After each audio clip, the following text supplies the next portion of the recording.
What is going on, everybody? 2Bob29 back in the lounge yet again. Make sure to kick back, relax, and grab some snacks.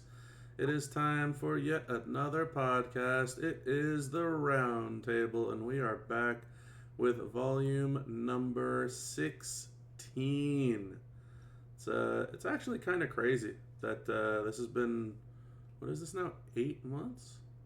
8 months? 7 months, 8 months or so of finding a way to consistently do this on the weekends here. Was trying to stick to the Saturday start. Unfortunately, there were not going to be too many people that were showing up on Saturday, so we are here on Sunday, and there is a bunch of people here with me today. So looking forward to that. Let's go ahead and introduce some of those folks. And of course, as practically always, the start of the list begins with the one, the only, Mr. Not a Full-Time Job himself, still representing the riffraff, and he's going to pretend to be doing that, as far as I can tell, for the rest of his eternity playing this game.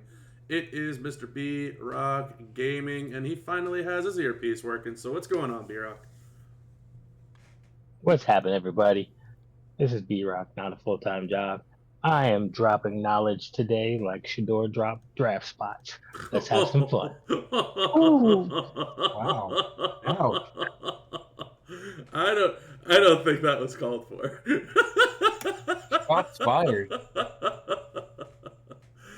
For those of you that are part of the football world, you know exactly what B-Rock is talking about there. And for those of you that aren't, a very highly touted draft pick was not so highly touted during the draft. So, yeah, we'll get into that maybe later on. I don't know. Not a lot of people like talking about things that aren't champions, but we'll see. Anyway, moving on. I also have with me part of Not a Full-Time Job. It is Mr. Chris. Chris, talk to me. How does it feel knowing that you also get to be here and try and help the everyman, unlike your partner in crime over here? Good to be here today, and I just want to point out I'm much more helpful than B-Rock. Couldn't have said it better myself.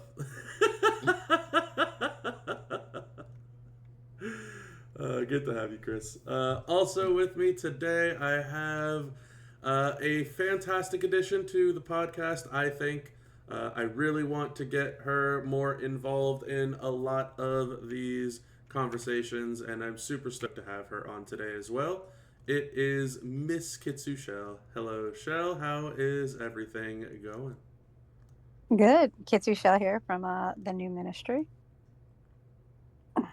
I have nothing clever to say. B-Rock just thought B-Rock made me speechless after that. That was a bit. That was a dig, man. Ooh.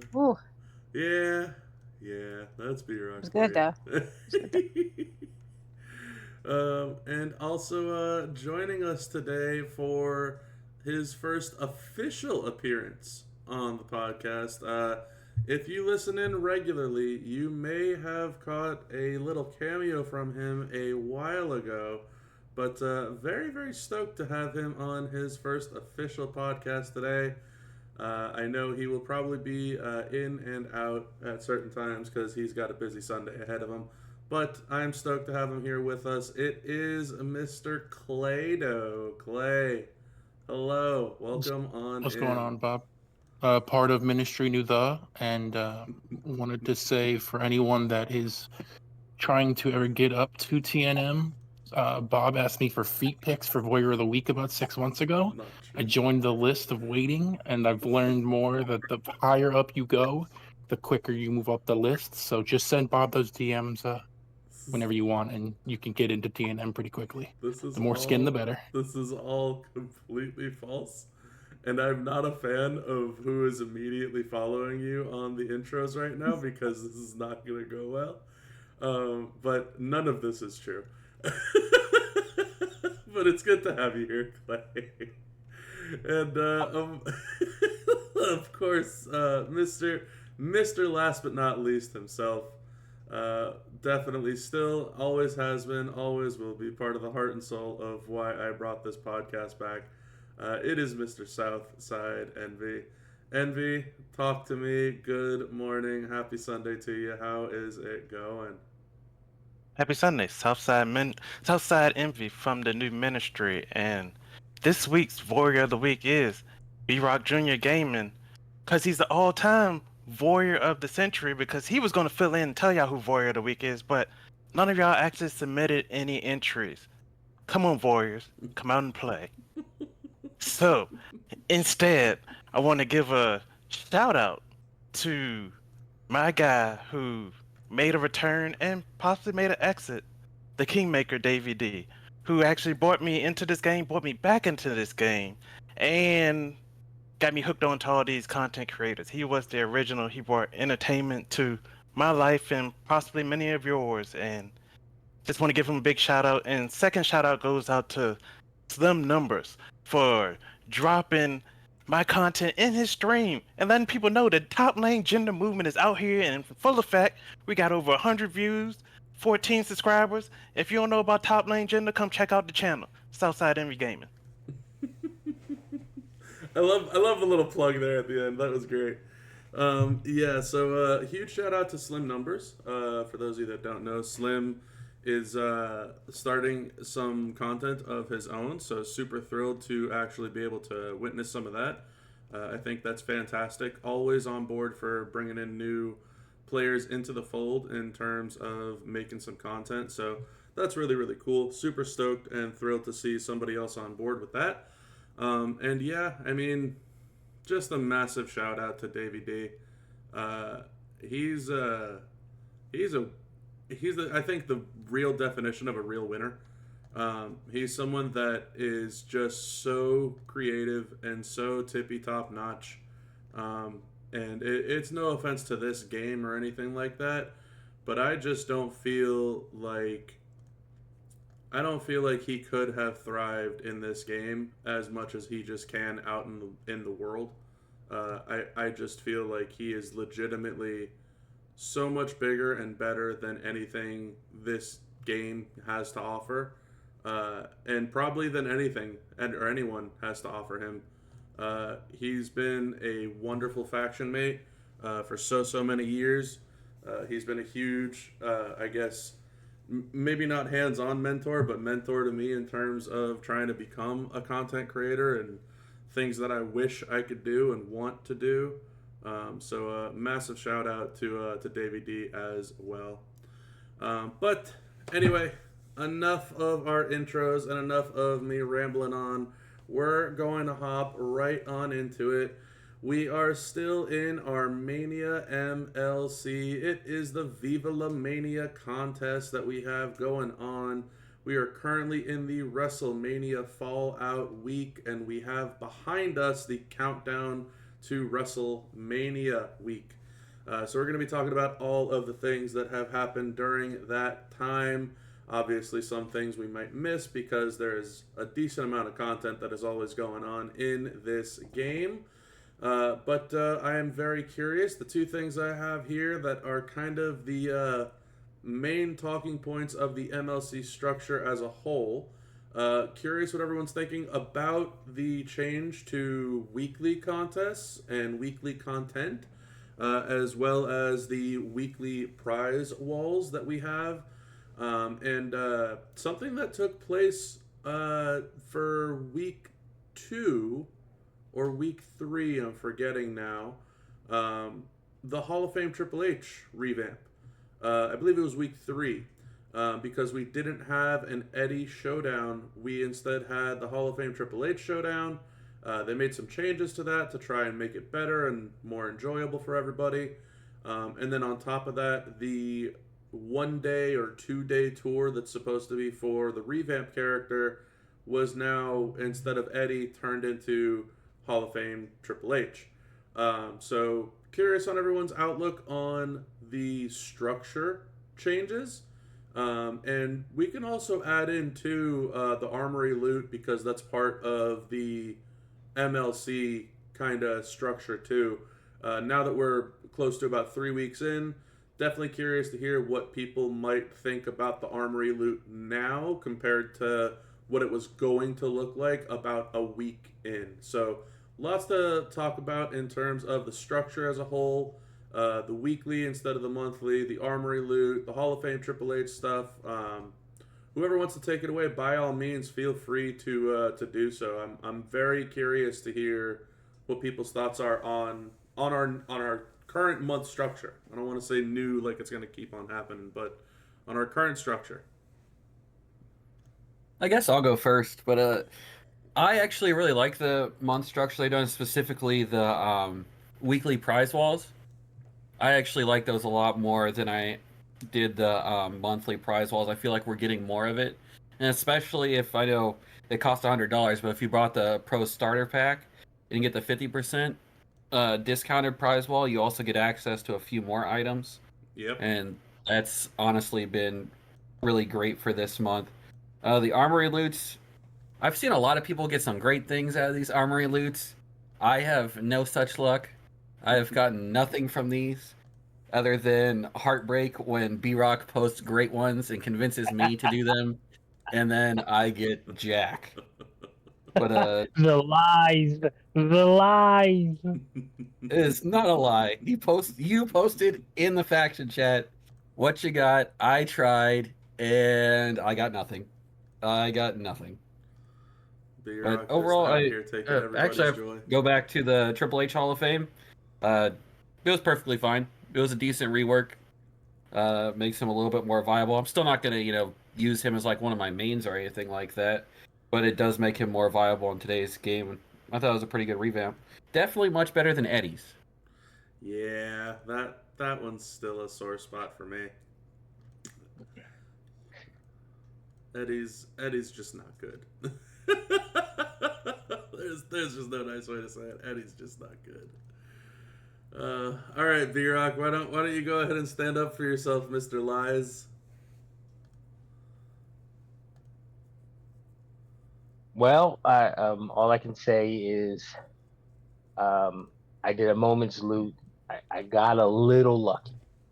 Lucky. Okay, Mr. Little Lucky, go on. If you remember, I was debating, and if it, for those that listen, probably a month or two ago when they gave out the Sherry HBK moment, and I was trying to decide if I was going to buy it or not. So I luckily pulled it. That's all. It's nothing huge. That's all. Just this moment that you've been looking for months.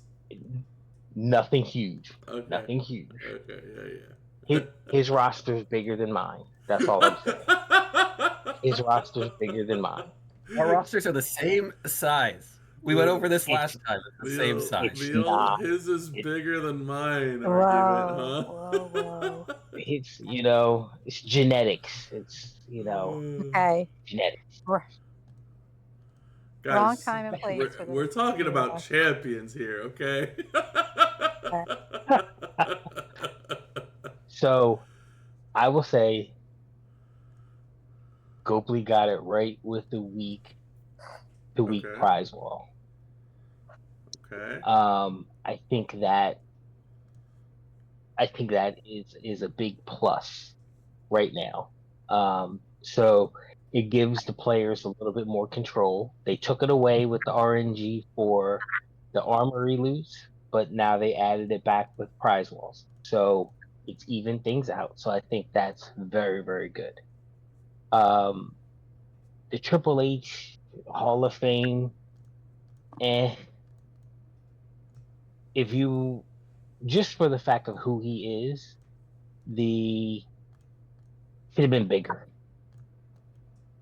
If we did the revamp because it's Triple H, chief content officer and all that stuff, and what he's done for the WWE at this point, that I think the revamp should have been bigger.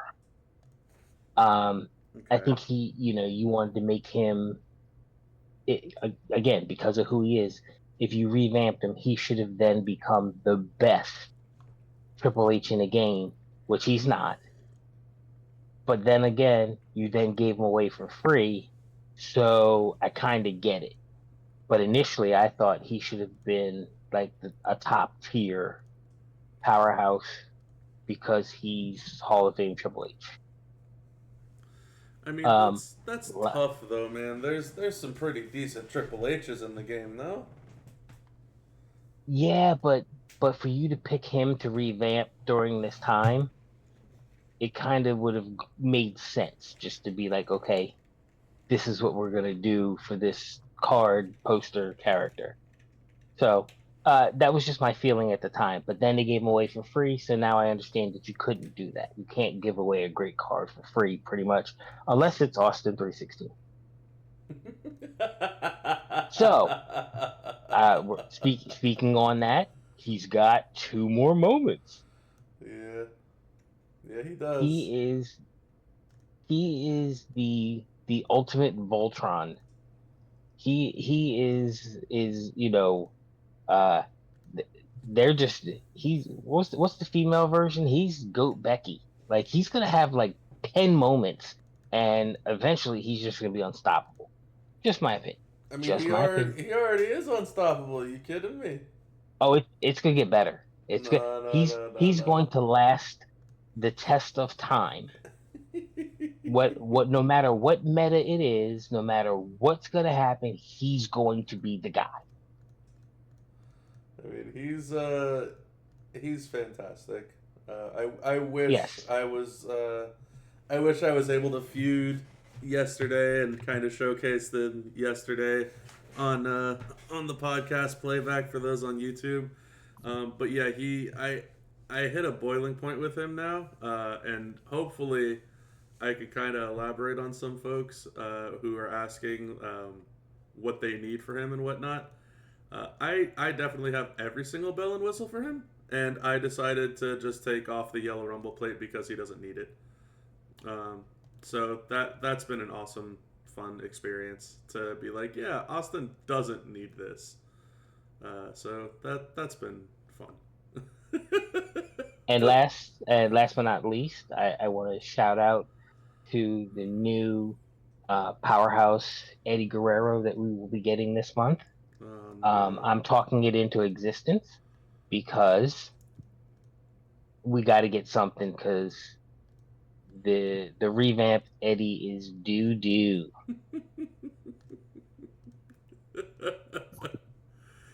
Yeah, I think they changed the title of next week, so I think we were talking about it earlier in the month, and definitely on the last podcast, that week 4 was going to be Cinco de Mania. That is no longer the case. It is not Cinco de Mania. It is actually a Golden Mania. So my hopes of there being another Eddie Guerrero are very, very swiftly dwindling. Just not thrilled. Clay, talk to me. I see you got a little free time right now. What's going on, brother? So on what B-Rock was saying, I want to say I'm excited next week for the Kerwin White we get added to the game to pay homage to Eddie for his cousin. So that's good. And before, for me, that Triple H is honestly my best Triple H. Like I know now I'm in TNM, but realistically, I like threw a walkie-talkie up in the suite. Like I'm still on the street walking around. So like I still talk to y'all with the walkie-talkie up there, but I ain't got this Triple H is my best Triple H by far now, and it's not even close. So I'll take that for free. Mm-hmm. The Armory loot and everything, it still kind of is a little annoying that it's RNG based, but this is dramatically better. And with the weekly shop, I would say this is probably the best thing they've done since maybe the Hall of Fame month, which I know we all love. So that's probably my favorite change they've made since then, because I didn't think you were going to top Hall of Fame month, but it's pretty good. So I feel like you're trying to get under B-Rock's skin there. No. I'm just addressing what my favorite month was. I don't know why we don't have Hall of Fame month all 12 months, to be honest with you. We've got enough talent. Drew Carey's not in the game yet. I don't know why we haven't added him. But why is this guy here? Why is this guy here? Why is he here? You don't like Hall Listen, of we Fame had a month? good rotation. We had a good rotation. Now you're bringing like we had a combination of herbs and spices, like 11 of them, like KFC. Now you're bringing in this 12th guy who's ruining this. So No. we need to talk I about am the chicken nugget of the podcast. I am for yes, the that's the basics. problem. Nope, I am the nobody basics that eats don't. chicken That's on the nuggets. bottom. Wow. This guy. B-Rock, come on now. I thought you were representing the Riff Raff. What's going on here? Oh, He's representing I'm Hall of trying. Fame hate. I don't get it, but he hates it for some reason. No, but I would say I think the weekly one is great. Even if it were to have stayed a monthly, just for what they've added to that shop itself, is dramatically better than what we were getting. I think everybody, even as a newer player for me, Yeah. it was just like, can we do something? Every month, I remember I would talk to you, and you're like, it's the same stuff. Like, don't even ask me. It's literally the same stuff every month. Just throw a dart at it. And whatever you got last month, get it 3 more months in a row. Yep. Get some props. Get some. Now, one thing I wish they would have added or kept, but they kind of got rid of, but you got to take what you can get, is the shards, or not the shards, but the level up tokens for the new character. The token I know there's pack still for the 250 in beat. there, but for a lot of the newer players and the lower roster people, that was kind of a big and easy way to move up your superstar quickly. So you'd have to invest nearly as much once the month was over. But with the plates and everything that's been added, it's kind of balancing out. So Yeah, you're talking I would about say- the tokens for the B tier, right? yeah, like it's Yeah. just because like before I would usually get to about, I think, the last 2 weeks, sometimes the last 3 weeks of 5-star. I might hit 1 week this month. Right. Not a big deal, like we've talked about before. That prize wall isn't even that great anyways, unless you're getting all 4 weeks, and even then sometimes it's not great. Yeah. So it's not really a deal breaker. The change has been great as an overall aspect, but yeah, I think it's good. Pleasure to actually get to meet you, B-Rock. It'll be fun. You'll love me, I promise. And you can be my barbecue sauce for my nuggies. All right, we can work together.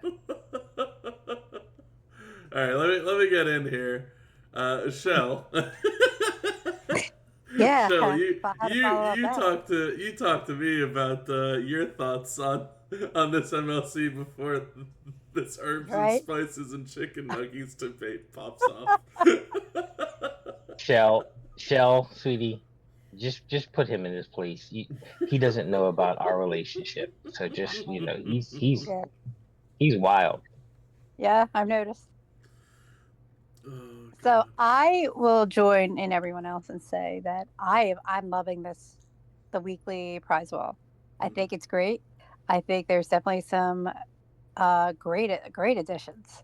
I've gotten something new off that wall each week, and my roster's pretty stacked. Mhm. So it's been cool, and I'm loving it, which means it's probably not going to continue going forward. That's the way Scopely works. We find something that we love, and they're like, you know what? Let's tweak this, and it instead makes it worse. So I can hold on to hope, but I'm not too hopeful. But I am loving it. The Triple H rework was cool. It was all right.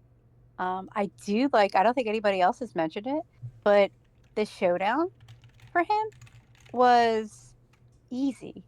Like I hate to use the word easy because then like if Scopely does hear the word easy, they're like, oh, let's make it harder.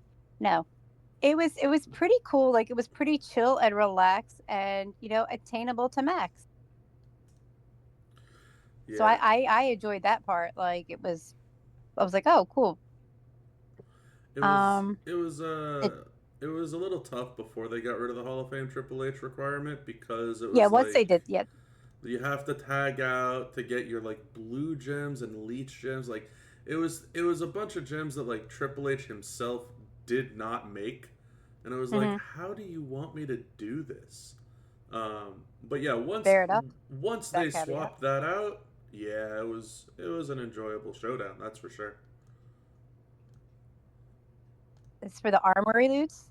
I do think they made a very good change with those. I remember the first month they were out and doing multiple moment pulls because I was missing a decent little chunk, and getting 0 moments out of 3 max pulls. And I was like, what is this horse shit? Now, after that little revamp, it's okay. I've got a couple that I don't have. I think I'm at the point where I'm not going to test my luck anymore. But I like that I've noticed that, like, if you do the 5 pull, which is the max, you're guaranteed at least 1 moment, it seems. Okay. So maybe not guaranteed, but it seems like every post I've seen of somebody, there's at least a moment in there, which I like that. Yeah, interesting. Because I was going to say, I know you were tackling the moments before, and I know a lot of players are more prioritizing on the medals. So, have you just been still sticking to the moments this monthly? This month, well, all right. I'm a little overwhelmed with medals. Yeah, I know that you're set right now. That's why I'm asking. But yeah. So I did two of the gear loots. Okay. Well, I got one new one, which was for the Creed brother, not Julius, the other one. Brutus. Brutus. I got Brutus's gear. Okay. And then the second one was just all dupes. And then I was into the moments. And the moments, I have gotten one new one, which was, I think it was was it the one with is it Judgment Day? The R-Truth one where he's facing off against JD?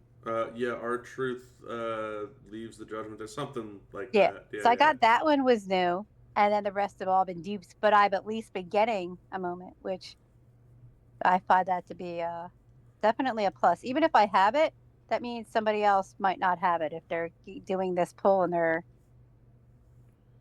could potentially get something that they need. I mean, I remember the first month this came out that you were doing the moments pull, and you just got like 5 stars of characters, and you didn't even get a single moment.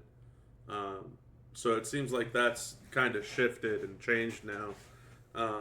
And I mean, it may not be like the greatest thing, but this month alone has gotten you a new gear and a new moment from these loots, right? So yeah, that seems like so. Like upgrade. I said, I definitely think it's been a positive change. Nice. I can dig it.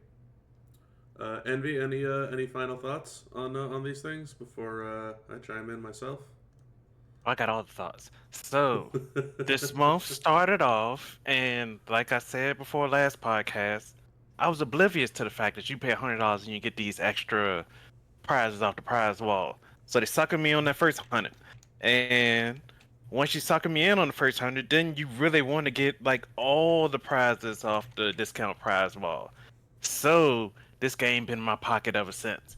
Every single week, I'm dropping at least 200 because they got the little midweek pools thing where you get huge shards for all these great characters.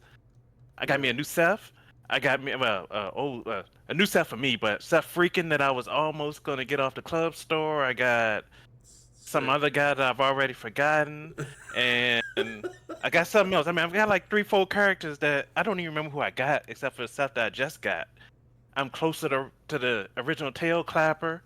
I got all sorts of plates and gears off the discount prize wall. We going crazy. I mean, and I can only hope that my pockets last through these final. How many weeks we got? 1 more week? 2 more weeks? We got 1 more week, Emmy. Okay. That's all you got. One more week. Just got 1 more week to keep on my pockets. Don't put anything crazy out there, because if they got Rhea in the little loot thing and make it possible, oh man, it could get kind of desperate out here. So keep me away from that. But I can only see bigger and better things for this final week. Every week's been great. I've got tons of stuff. I've cleared off like half the top side of a prize wall like each time. And the Triple H revamp, I already had them at gold, so it's nice to make them semi-useful when I have to be forced to break them out for things. So I was happy with his revamp. I can actually win a match in like 3 or 4 turns now with instead of 20. So that's great.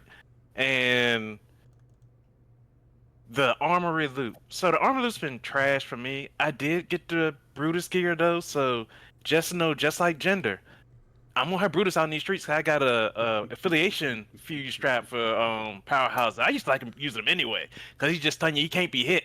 You just hit him over and over again. That might only take me 3 cycles instead of 5, but whatever, it's gonna be fine. We gonna get this done with Brutus too. He gonna be nice. I'm promising y'all. I can't wait. Be on the lookout. I can't wait for that Brutus gameplay. I've always been a Creed Brothers fan, and I would love to see somebody find a way to make Brutus work. And I know your dedication. You're gonna find a way to do it. Oh, he was already working. I had him. Good stuff. I already had him with the NWO plate. Had the triple red, leave him dead. It's gonna happen. I haven't seen it in a new format with his gear, but when I put the gear on, I'm gonna see how long it take me to really take somebody out. And with these tier 6 medals I got, it might be quicker than I expect. I'm looking forward to the content. Yeah, a quick little plug for Envy.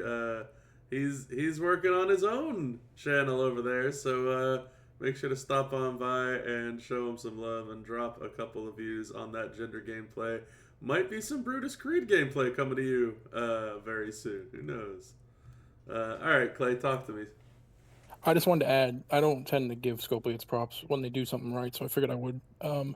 The loot itself, the Armory loot itself, as somebody that still has a lower roster, that Armory loot has been, like, obviously y'all are talking about stuff like, I hit this, but a lot of the things I've hit have been things I don't have, just because the access to it just wasn't available for me.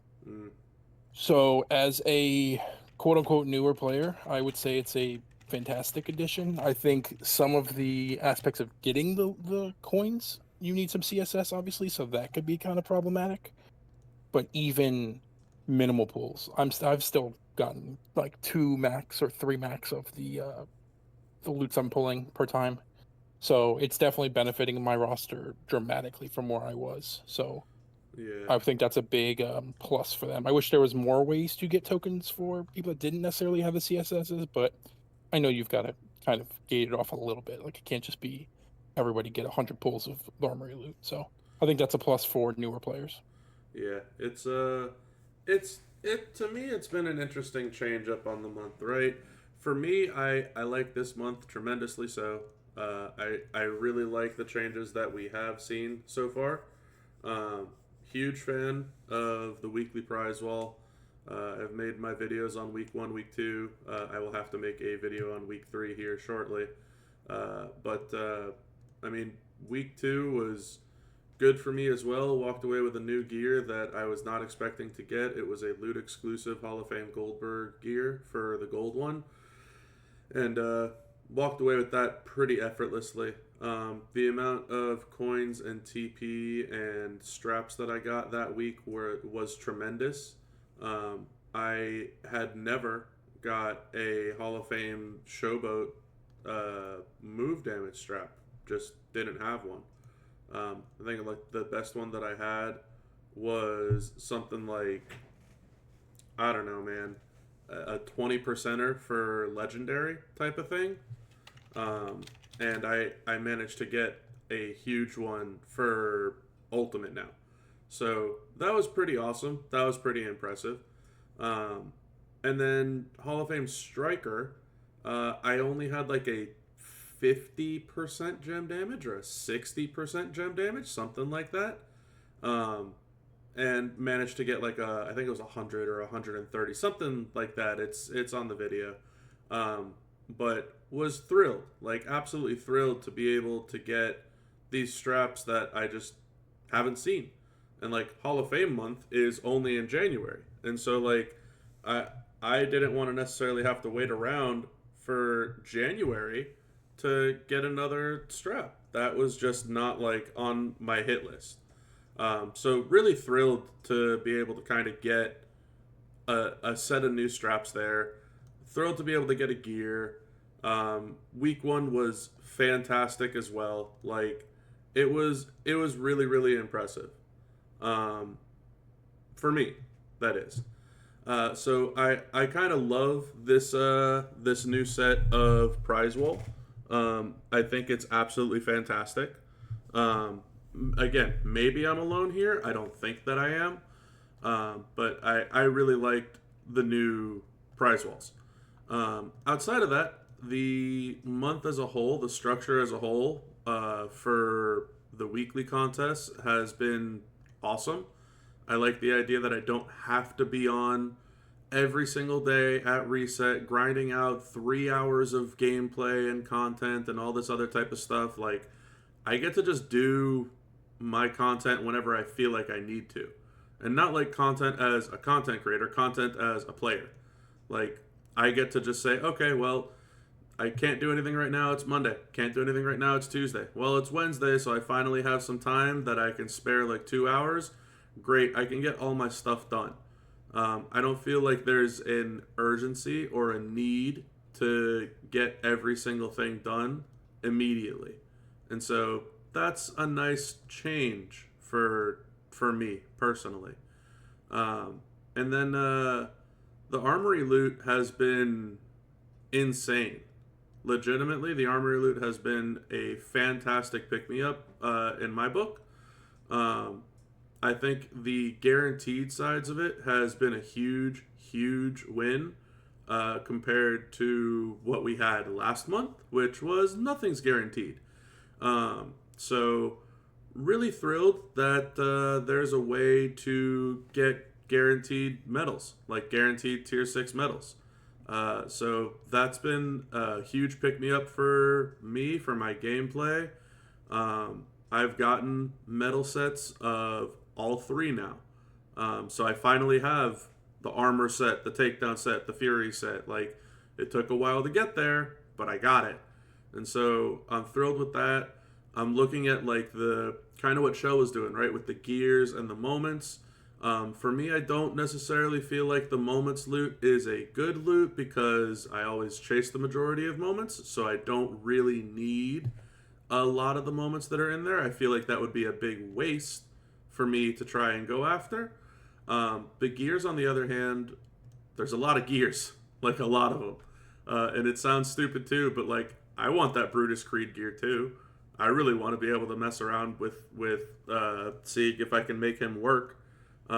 So I'll probably start moving on over to the gears loot, if for nothing more than a chance to get those gears, and possibly, worst case scenario, just getting myself enough gear hangers to buy other gears in the game that I want to use. So all in all, I think the upgrades are great. I love the new structure, love the new weekly set of contests and content. Really enjoy the weekly prize walls. This prize wall, I think, is probably the worst for me personally. I don't need the 8th anniversary plates that are on there. I don't think that they're that fantastic. If there was a Trapiversary plate on there, then yeah, absolutely sign me up. There isn't. There's a Blast one. I think that's the worst one. It's definitely not worth the value that they're trying to charge for it. So I'm not thrilled with that at all, but there's enough coins, TP tokens, and straps that are available on the prize wall still for me to actually get a decent amount of stuff. So still enjoy it. Still definitely looking forward to what they're going to have for the 4th and final week. It's just a different change. It's a different change of pace, and I'm enjoying it tremendously so. And then last but certainly not least, the Hall of Fame Triple H revamp. That was out of nowhere, right? Like, no one knew that was happening. No one expected it to happen. And then I had to actually document down all of the changes that existed. Like, it wasn't like there was 1 or 2 changes. They changed essentially all of the moves. Even some of the moves that didn't get any, like, functionality changes still got almost triple the amount of move damage. So if it was 100k before, then it was 300k now. And some of them got like MP reduces. Some of them got complete like makeovers where he used to have a Juggernaut gem move, and now instead of a Juggernaut gem and all this stuff, it just flat out gives you red MP. So I think, and maybe this is just a me thing, outside of Rex Regum, to me he does feel like the best Triple H in the game. There's still Rex, obviously, but like, he's an S+ tier character, the very first ever non-Hall of Fame S+ tier character, and you need a lot of stuff to like make Rex work in terms of a Piper plate. That's not like the cheapest or easiest thing to come by.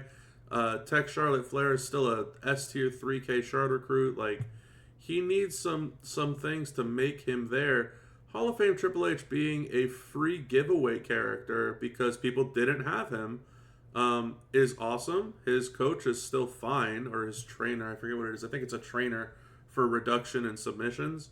But he could get the job done right now for so many players.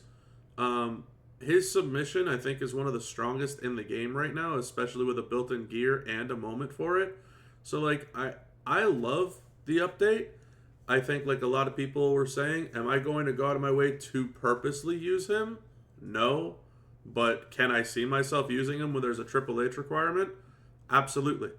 Like, if you give me a requirement where it's similar to the steel cage requirement that we had last week of no nothing.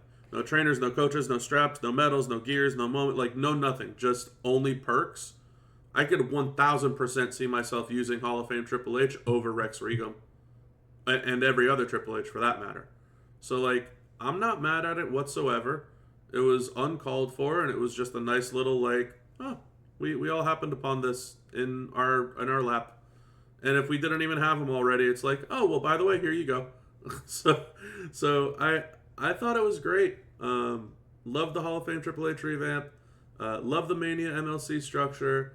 Really a big fan of the Armory loot. I still have a bunch of coins that I got to spend. I'm debating on what I want to spend them on because I've been making videos of tier 6 metal pulls, and I'm kind of thinking maybe just say screw it and go for a gear pull or something. I don't know.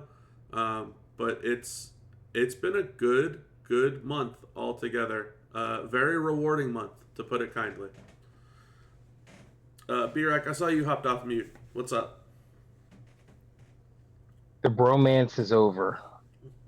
Too Bob, for the last 2 podcasts, we've been on the same page. You and I, we had this synergy in regards to, me being the people's champ, you being the CC, the best new CC. I am also the Merrick's disciple, so we had some stuff going on. And then you say this. What did I say? It's so wrong. What did I miss? He's not the best Triple H comparable to Rex Regum. He's not. Stop. No, Rex is better. But I know. We know. Rex is a lot better. But again, the thought process is that when you make, so perfect example, they redid Rhea. Arguably, until Mommy just came out, she became pretty much the best Rhea. No, heavy metal acrobat's still way better. It depends on, I guess, how you use her. I just hit for 340 million damage with Acro Rhea last feud, and she still has more room to grow. And you have every bell and whistle there is, Penthouse, Kubop. Yeah, but even if you didn't and you hit for 340, chop it in quarters, you're still hitting for 75, 80 mil. And guess what? That was the point that I was getting to. I don't know what happened, and maybe somebody can tell me because maybe I missed it. So this feud, people are kicking out of 80 million. Yeah. I don't know what happened. So if anybody would like to enlighten the brother, I will take it because everybody has the steps. Everybody has the steps. You got to watch out. These steps give you extra kick-out bonus. So here's the thing, B-Rock. It's a triple-edged sword. It's the fact that the steps belong to everybody now, like Envy's saying, which comes with a kick-out bonus and gem damage. And it's the fact that there's now a health bonus built in on the perks for a 40% health increase, and because tier 6 medals are becoming more readily available. So all 3 of these things are implementing to why there's so many people that are doing so much better now in terms of kicking out of 60 mil, 70 mil, 80 mil. Last feud I hit Hall of Fame Goldberg for 113 million damage, and he kicked out and won. Like it's just part of it now. The 60 mil days are behind us. They are over. Well, I okay, because you know what? I guess I've been a little busy. Because I'm sitting here like, did I just not hit for 85 million and this dude just kicked out? Mm-hmm. Big And I time. will say, I am now on. See, I give you a little shot. Now I got to give you a little props. The notification of stuff prior to the match, I think, is now big. Because now I will say that I feud slower than I've ever feuded before. Mm-hmm. Because I literally have to check to see if they have tier 6s. Yeah. Now you're looking for all that information on the surface instead of having to go on to a deep diving expedition per character in every single feud fight. Yeah.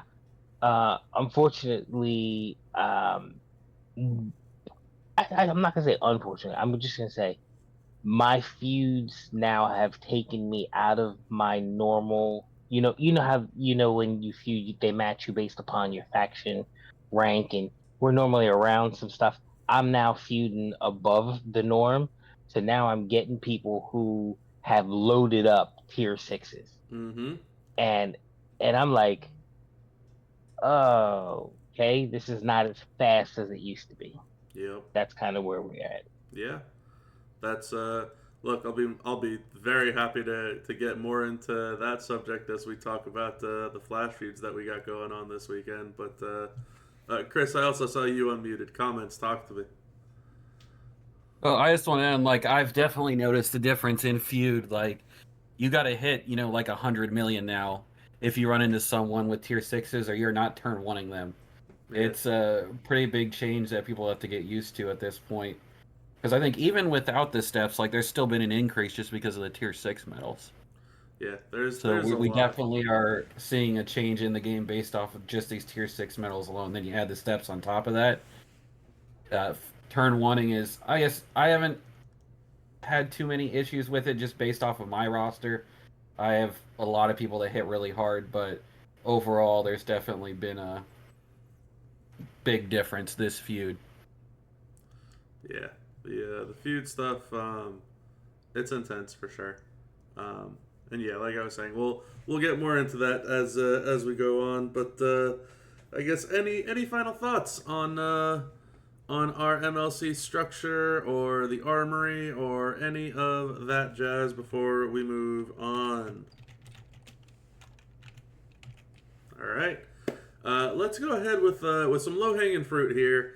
Not much to talk about, but very curious on everyone's thought process. I have definitely a different viewpoint on this, especially now as an official content creator who had to release a code and all that stuff. But anyway, I'm jumping ahead. It's the John Cena Sweepstakes.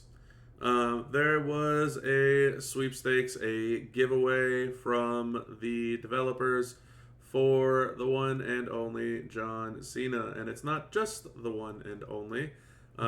The top 2 players to win this giveaway got pretty much all the Cenas in the game. So places 3 through 10 all got a bag with a guarantee of 1 John Cena, a random, a 6-star gold version of him. Second place got the ultimate bag, where it contains every single Cena poster in the game outside of Ghostbusters and the new Last Time Is Now Cena, which we'll get to in a bit too. And then the WrestleMania chest was all Cenas except for Ghostbuster. Again, all at 6-star gold. So lots of ways to enter this thing. And I guess the main interesting one to me was this whole streamers giving out code thing. So there was this one really long code that everyone had to kind of string together. Unfortunately for us, somebody decided to ruin it on day 4 out of 5, and they figured out what it was, and then kind of took the air out of everyone's sails before day 5 kind of showed up. But I'm curious, as players here, what was everybody's thoughts on the John Cena sweepstakes? Were you interested? Did you even bother entering? Did you not care? If you did enter, did you hit all the entry methods? Like, was there anything that you did different for this in terms of like tuning into every single Twitch stream to figure out the code? Like, I'm just curious. How'd y'all think about this thing? As someone who follows just about everybody and knew it was there, after they made me take everybody gold to get top lane gender into action, I didn't care anymore. So I just let it ride and felt like the best I was going to get was Hip Hop Scene, and I was planning to get them from the club store, which I did. So it was nothing really in it for me. I had all the Cenas and I had them all gold because I had to. So I didn't care, but once they told me what the code was, I still entered in all the ways. I'm guessing I didn't win because I haven't heard anything about it, but that's all I know. Fair enough. It was weird that we did all this for basically 10 people. Previously, whenever Scopely has done something like this, everybody got a little something.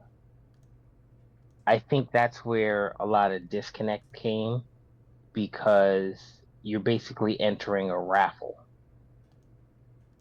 And you did all that to enter a raffle. And we have, and I believe, just based upon kind of what you said in a previous podcast, is we have over 40,000 players. Yep. So 10. Yes. 10 winners 10. Out of 40,000. Yes. 10. So yeah, I think a lot of people were like, I mean, I'll do it, but there's not going to be any excitement about it, because it's 10 out of 40, 50,000 people. So it's like a lottery. And, it just ended up being not something I don't think that people were really partaking in to say that this was great or not great. It was just like, whatever.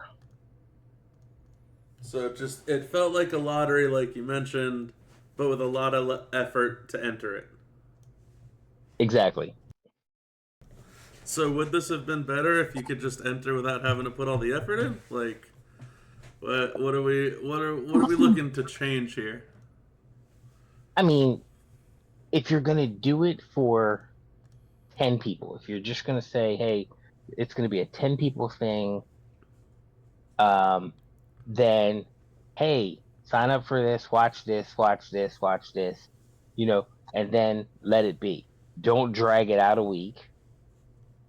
Don't have all these people, possibly with the initials CP, posting on Facebook, telling everybody this, that. It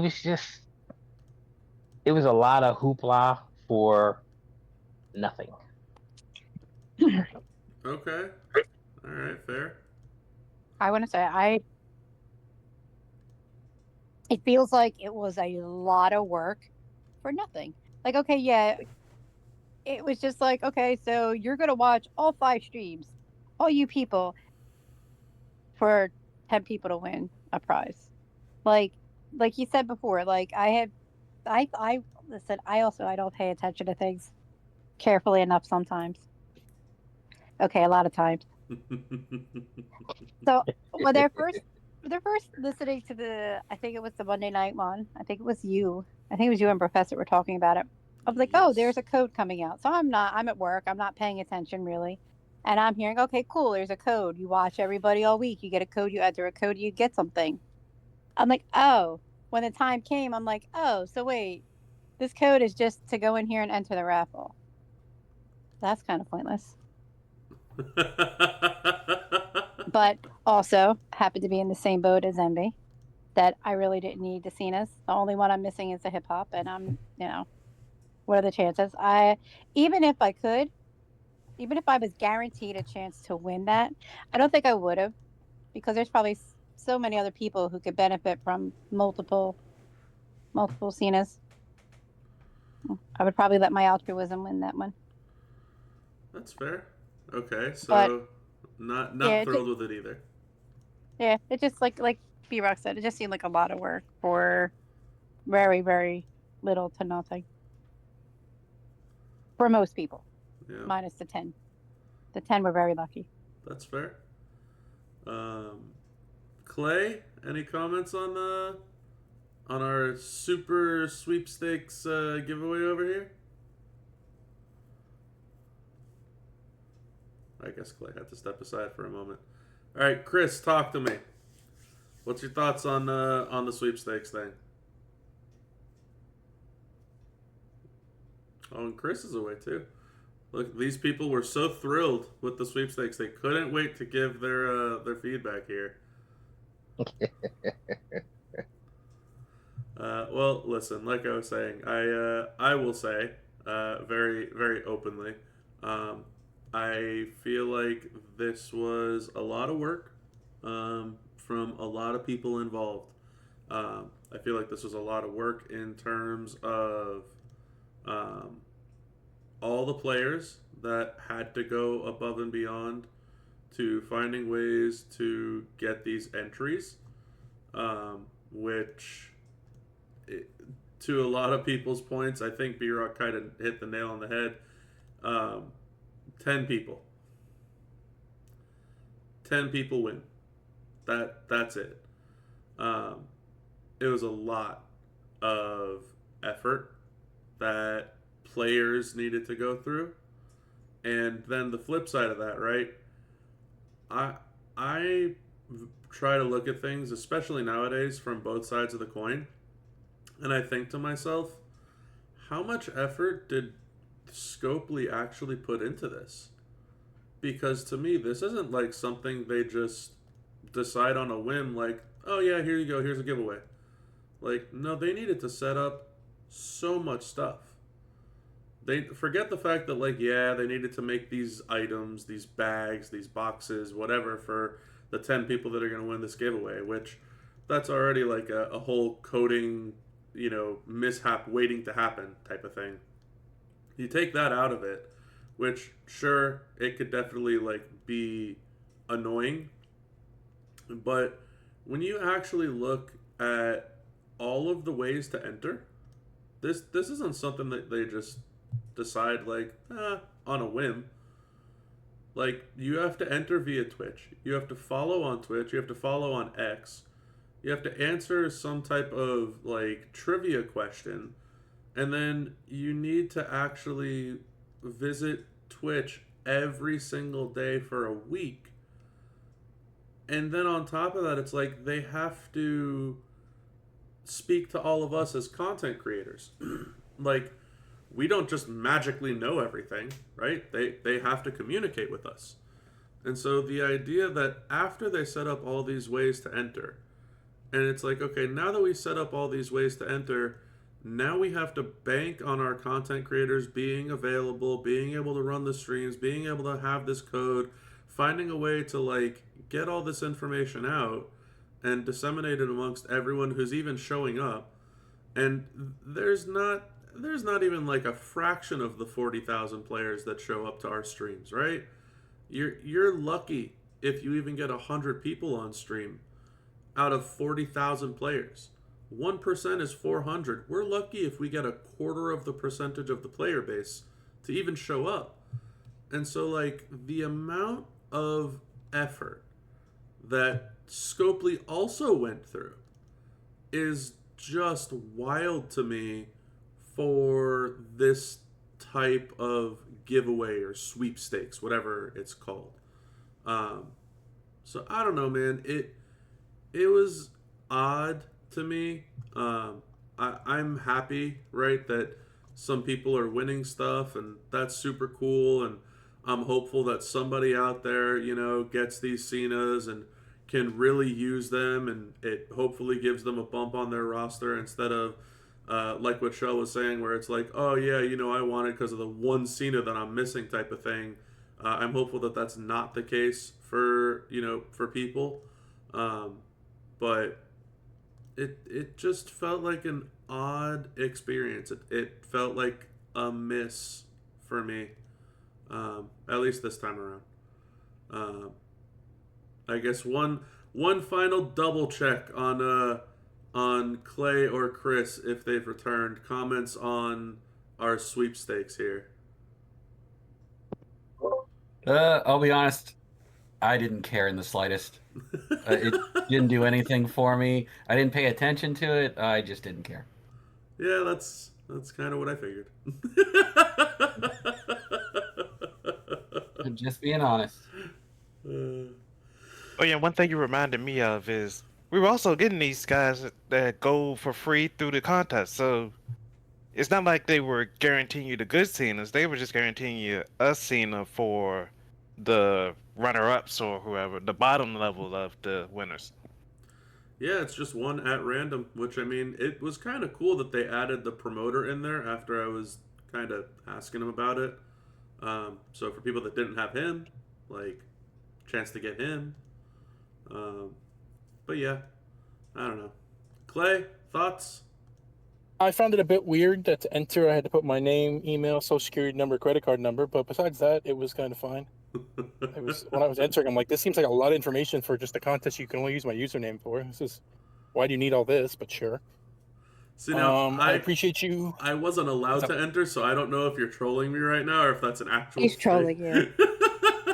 It did ask for your full name, I think, an email, and I feel like it asked for a phone number, but that might have been the site Envy sent me to, so I might be wrong. That might have been a different site.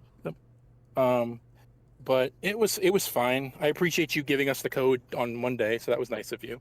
But past that, still, it's a joke, by the way. He didn't do that. It was fine though. It was. The one thing I kept running into was it kept giving me an error when I was trying to go on the site to claim the daily one. It's like, you've claimed enough today. I'm like, I haven't been on the site in 2 days. What are you talking about? But what's one extra entry? Like, it's fine. It's probably the Stone Cold vote all over again anyways. They just threw a dart at 10 different names and said, you entered, good job. But it's whatever. I'm shocked they haven't said, like, hey, we've given them out. Maybe they haven't. Maybe Envy's won all 10 of them and just doesn't want to tell anybody. Yeah, I don't. It's fine. I haven't heard if they've paid out just yet. They might have, and I just don't know. But I feel like they would have made a big deal about, like, hey, our winners have won, and we've sent all the stuff out. And I don't know. Maybe I'm just missing it. Also, I want to make a point about this code. Go So for they it. went through this effort. They have this code. They give each of the streamers a portion of it Mhm. to give out each day. What did they think was going to happen? Did they not think that, this lovely, intelligent community wouldn't, like, play with the code to figure it out before the last day? Like you were So- saying, you mentioned earlier that unfortunately it was, it was cracked, Mhm. before DJ stream, Mhm. That was actually Um, my stream. I took over from the Champs Was Chat it? guys. Oh, I Yeah. thought, no, see, it wasn't Friday night. It's just regular. It's DJ stream, Yeah. not DJ on the Champs channel. Got it. Yeah. So Listen, I don't pay attention. It surprised me they didn't give you each a code that could be used. I feel like that would have been better than the build the puzzle code. There you Yeah. go. Maybe like each one gets like you get 5 entries if you used the code, and like because you're the new creator, you get like half an entry for using your code. But just like something along the lines of each creator has their code that you can use instead of Yeah. it being like, because what happened was, and from people I talked to, they didn't watch the streams. They just were like, okay, I don't have the time to watch all 5, so I'll just wait till somebody posts what all 5 were. Right. I just don't have the That's investment exactly time. what. Right. Yeah. So I feel like if they'd have done 1 per would have been better. I feel And like it that was a reminded big me- deal too. They were trying to drive the traffic and whatnot. Sorry, go on, Shell. No, you're good. It reminded me of we mentioned him earlier. You mentioned him earlier. The illustrious Davey D Mm-hmm. and his infamous shenanigans giveaways where he gives you part of a code and you got to go figure the rest out. And the first one that gets it gets it. Yeah. That's exactly how it felt. Because it was like, oh, okay, people are going to crack this before that last day, which sucks. So for the that for the streamer. That was what I had spoken with the Champs Chat guys, and it just so happened to be that they were very busy with personal stuff, family stuff, holiday stuff, whatever it might be, that Friday. And so they offered their stream up, and I said, I'll be happy to help out. And before I even knew, I even asked Furpo and asked around, and I was like, do you think this makes sense because I'm on the Thursday night blog read, do you think it makes sense for me to not have a code? Like, does it make sense because it's a 10-digit code or whatever it is, that like you have Monday is the 2 digits and Tuesday's the 2 digits and Wednesday's the 2 digits? I really feel like on Thursday, if we give them 2 more digits, someone's gonna figure it out. Mm-hmm. Like someone's gonna crack this code, and they're just gonna run with it. Like I could just feel it, right? Because again, just like you said, this community, they just want to get to everything early, and it's like, haha, we spoiled it type of thing. And I just was like, does it make sense for me to just not give out the code? And I was telling the Champs Chat guys, like, look, if you want, take my code pieces or whatever it is, and then found out they weren't going to be around. And it was like, all right, well, that's fine. If I got to be the guy to take the hit, no big deal. I'll just do the 2 and 2. And almost immediately after I gave the 2 code pieces out on Thursday, it was like, within a couple of hours, I could read it in the faction chat. Somebody cracked the code, blah, blah, blah. And now I'm sitting here like, man, here we go. Now I got to go on stream tomorrow night, and I got to reveal the code that everybody knows. And it's like, that just, it was just a feels bad moment.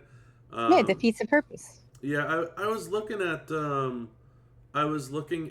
like, I did some quick math, right? In terms of how many attempts it would take for someone to crack the code.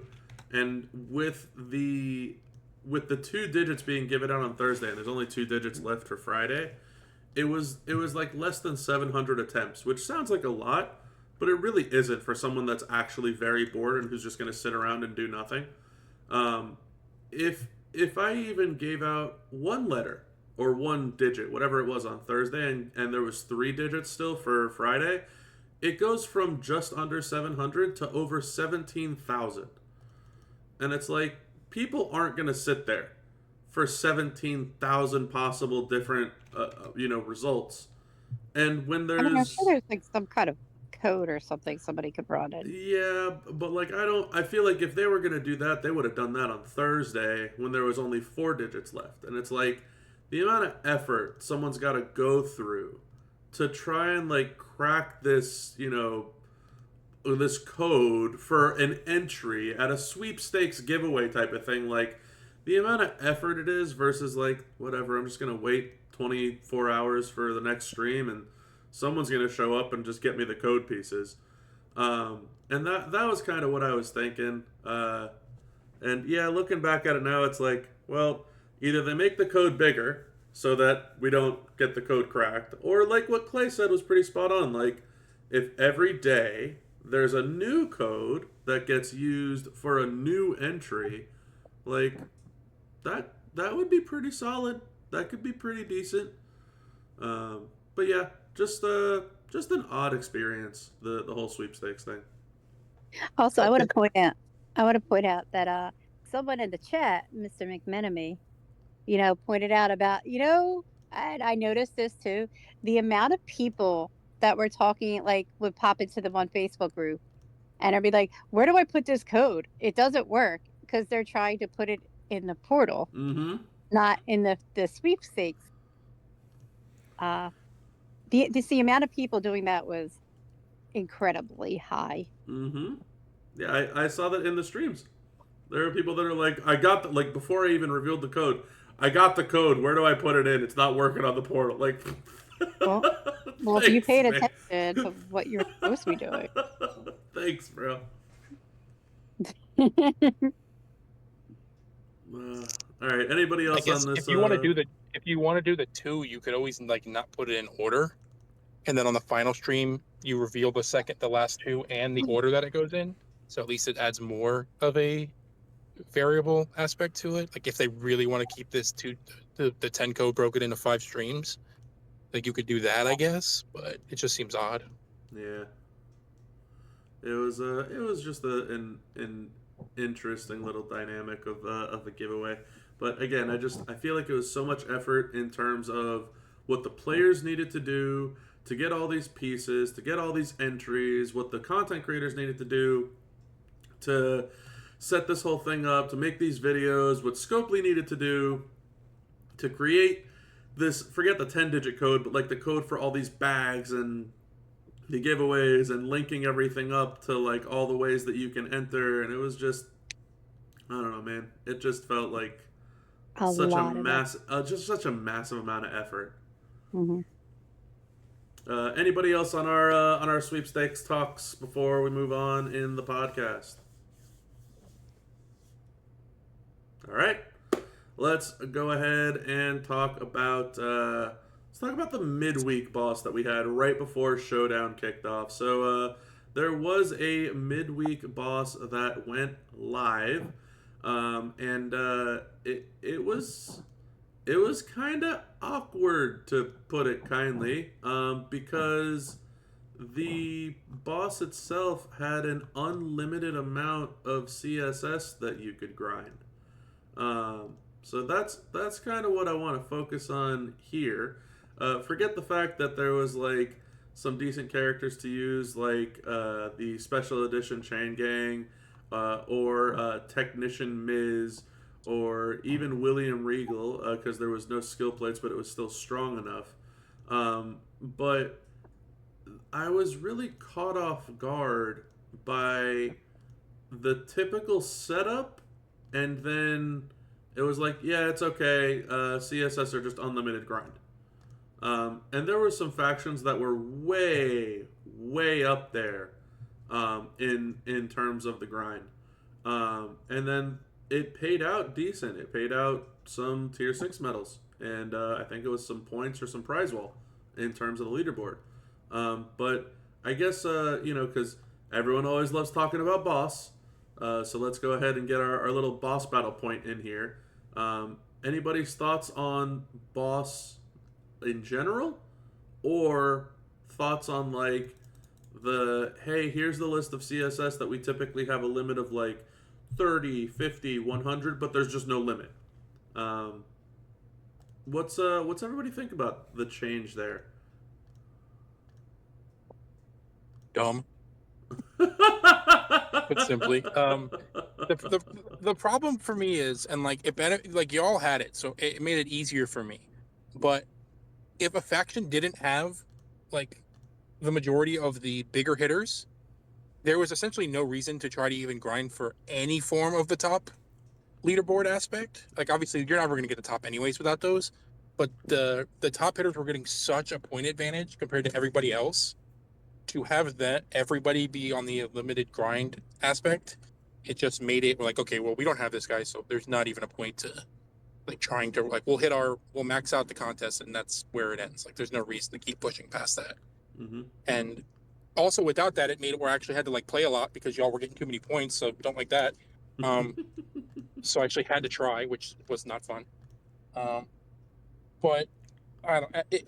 It feels like it was not done intentionally, and the cat was already out of the bag, and they couldn't fix it. So it's just like, well, now we're here, and it just, I don't know. It was another one of those incentives where the high-end factions probably enjoy it because they can knock off a ton of points, and the middle or the low ends see no point besides maxing it because I can't even remotely compete with anybody up there.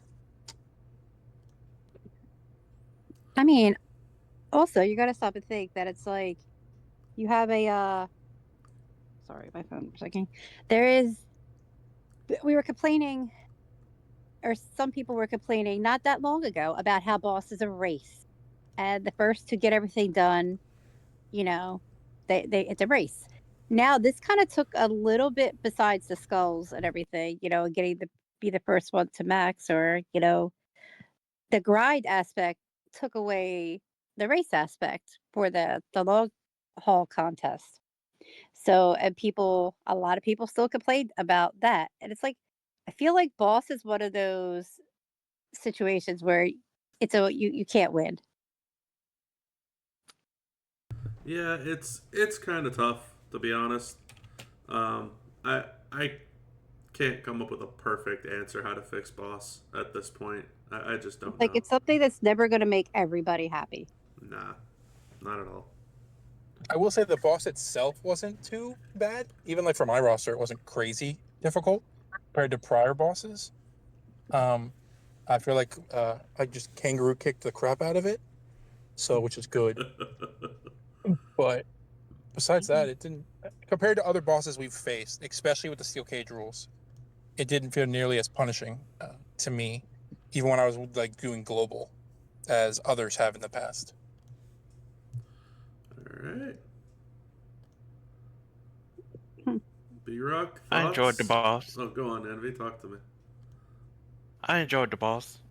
I'm back home, so I could just lay back sometimes and get pushed through the sorry part of my roster. And then when it's time to get down to the real brass task, I can wake up in the middle of the night and somebody'll all be bossing. You just boss whenever you boss. So you just show up and then somebody running the lane and you just get in there and you get some action. Good times.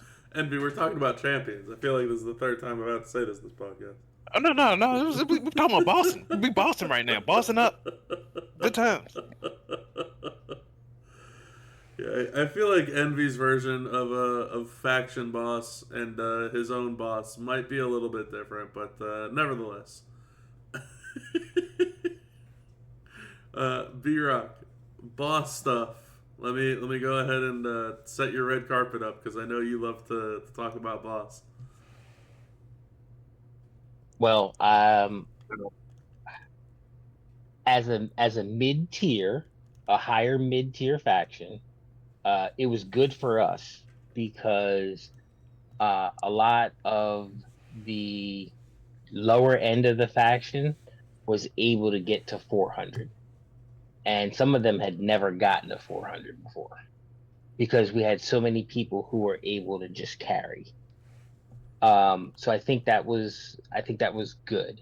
I think the fact that I shouldn't say everybody, I think the fact that a lot of people got that free Cena, and that free Cena was hidden during boss, made it easier, one, for some people to get carried and other people to actually do the carrying. So I think, overall, it wasn't horrible for the masses. Because Okay. like you said, you had some certain factions up there. I'm like, when I looked, I'm like, who the hell is this? Where did these people come from? And we normally finish, somewhere in the 30s, the high 30s when it comes to boss. So we do boss pretty well. This one, I think we were 23rd. Okay. So, we actually improved on it with everything that went. Yes. Do I think it was a mistake? Absolutely. And the mistake actually benefited, some of the other people, because you had a lot of those other factions who are normally at the top. I think they didn't understand that you had to keep going, because I think people got their 400 and stopped. Right. That's why we saw such a huge difference in it. So based upon that, that's where I think there was it wasn't horrible. Yeah, there was a lot of people that were grinding out there, for sure, like tremendously so, in fact. But yeah, it was interesting. I know our faction, we were still so dead set on just getting skulls done, so that we didn't have to feel dedicated to carrying other folks or getting people their skulls or any of this type of stuff.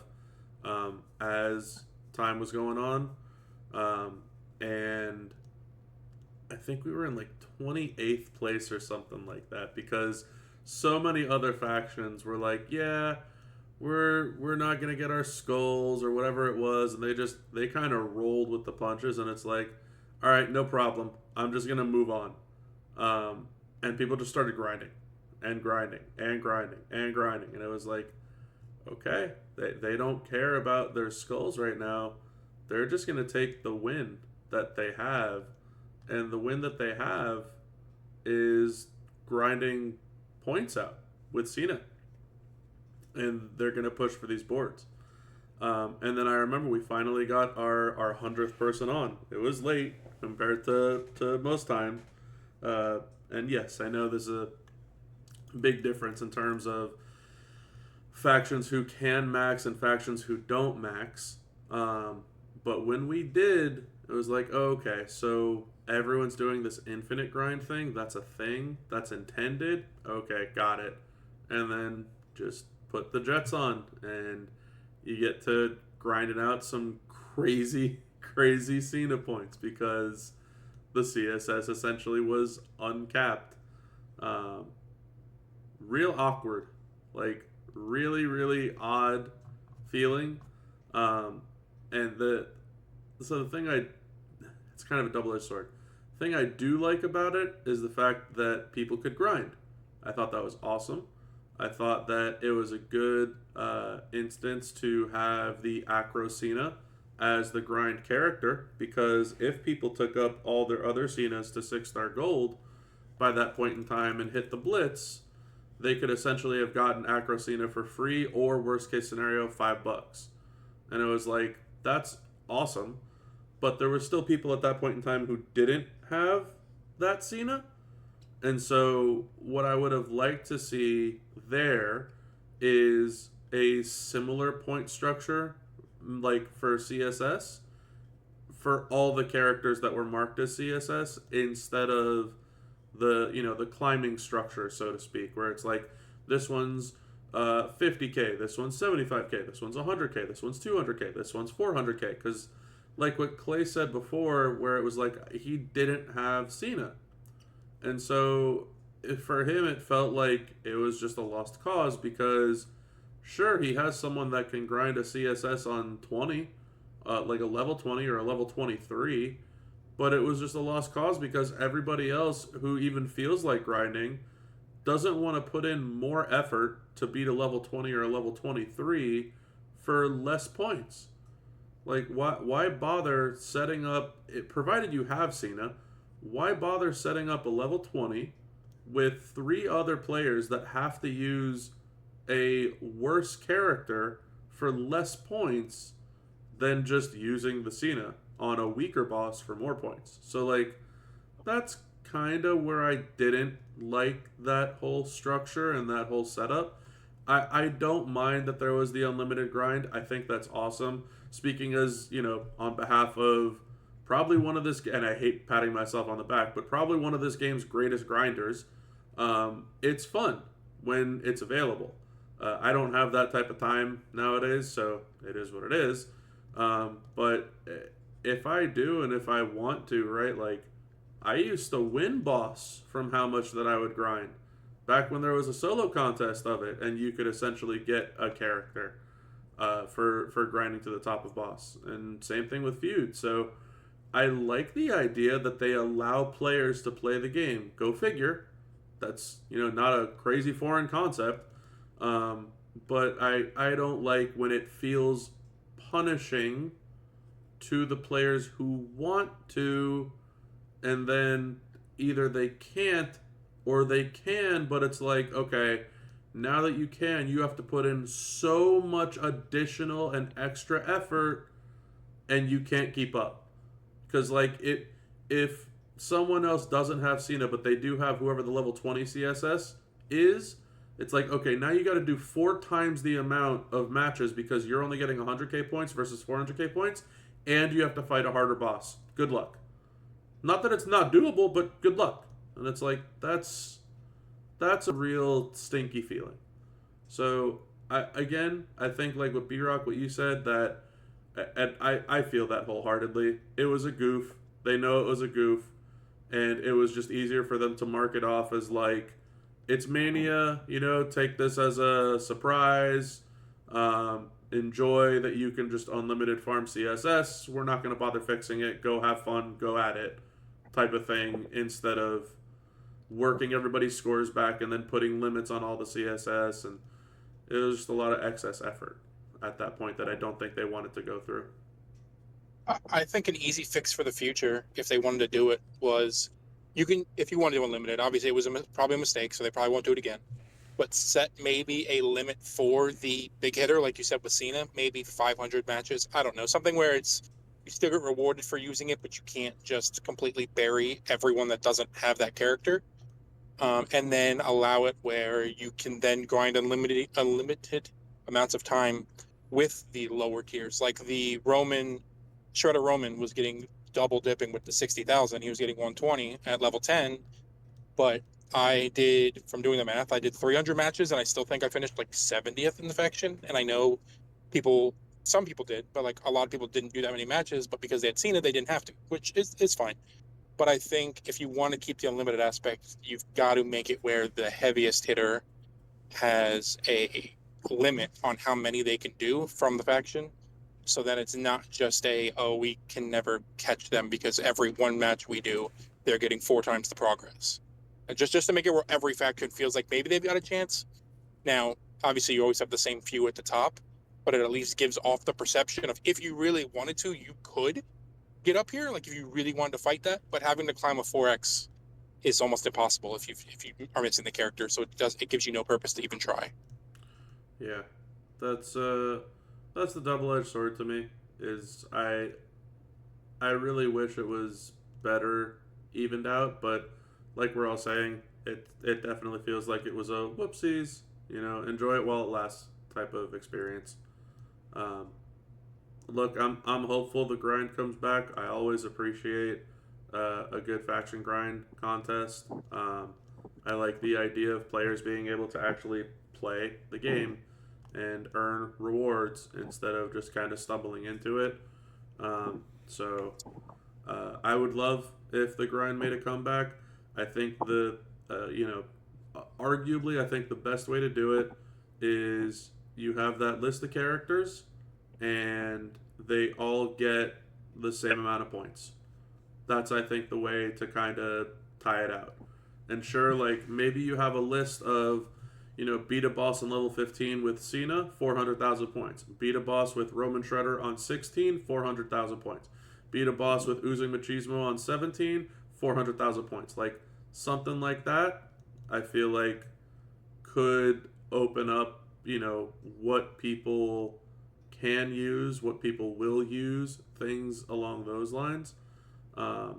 It would make it more open, because if you don't have CSS1 or CSS2, maybe you have CSS3, but CSS3 doesn't leave you feeling like you have to do 2x, 4x, 8x the amount of matches. And that, I think, will help kind of open up where people feel included. Because even in the scenario of limiting Cena to 500 matches, it's like, man, I could go and sign up for 20 of those matches, and then I don't got to touch this game for the rest of the weekend. And it's like, well, now someone else has to grind out a crazy amount of 50k matches just to catch up to what I did in 20. Like, feels bad. So. Oh, and to add one more thing that you were saying, you were talking about how why would they play a match if they've got the CSS? Like, it doesn't make any sense to play a tier. As we talked about privately, like, I know Boss is supposed to be faction based. I don't think I played a single match with my faction besides to get the skulls because nobody else was going to grind with me, which is fine. But I was global lobby the entire boss battle. For like because CSS. It doesn't make any sense for my faction to run Shredder when they've got the John Cena. Yeah, for the CSS matches, you mean? Yeah. Yeah. Like, it was just global all the whole time, and it doesn't bother me. That's fine. But I know they try to promote Boss as like a faction event, and when the majority there's no need for them to go to a lower tier because it's just not beneficial with them for points. So I got to enjoy the thrills of global, which I had not experienced in a long time, and never again. Never again, indeed. So I'm going to just interject here because I have the fix for boss battle, and it's a common sense fix, and I know it will never happen because it's a common sense fix. Weekend boss, 3 days: Friday night, Saturday night, and Sunday night into Monday. First Friday night, you have a regular normal boss. Normal boss. There's nothing too complicated. Very similar to what we just had. Regular boss that you would normally get. Reset Saturday, 3 o'clock. We have just say 500 factions. I don't know. I'm just throwing that out there. We got 500 factions. Okay. Everybody has boss the same Friday. Saturday, the top 100 move to a next level boss, which means it's harder. Getting a little bit better rewards, but at the reset, everybody else can play the same boss that they just played and get the same rewards. The people who are just in that top 100, they now get a next level boss. That boss obviously is harder, gives you a little bit better Sunday at 3 o'clock, reset. Top 50 factions per ranking. Get the final boss. We can call it final boss rock. So just say Friday, everybody gets, striker, whatever striker rock. The next day they get, I don't know, tech rock, nation of domination rock.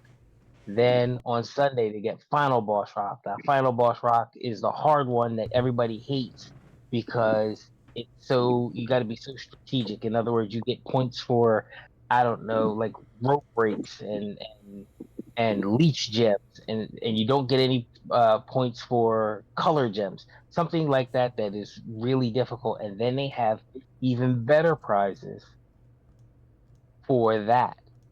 And then if you ended up in that, just say 50 to 100, you face the same guy that you faced before, and you can re-up on the rewards. And then if you are outside of that, you face that normal guy that you faced on Friday. I think that right there will drive engagement. I think that right there will make you penthouse people say, damn, all right, we're going to be top 50, and then we go all out for it.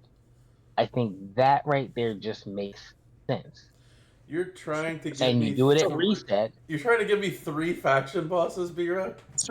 So B-Rock, are you saying have a final boss on Sunday? You have a final boss on Sunday. That won't work. It's not realistic. We just saw the final boss doesn't show up on Sundays. You can't have the final boss on a Sunday when he won't even show up. But he's just fighting nothing in the ring? That one was good. But you good. have an ultimate boss. You have whatever you want to call it. But it's the same thing, Bob. If you really think about it, you got people who, you have boss the entire weekend. It's going to be the same basic time frame. You just add a difficulty level that, think about it, Bob, if you remember, we had that one that everybody in here hated but you. You were like, oh, it wasn't that bad because you had the pieces to make certain people work. And we all were like, yo, this was trash. And you were like, it wasn't that bad. Wasn't that bad. You're sitting there, oh, my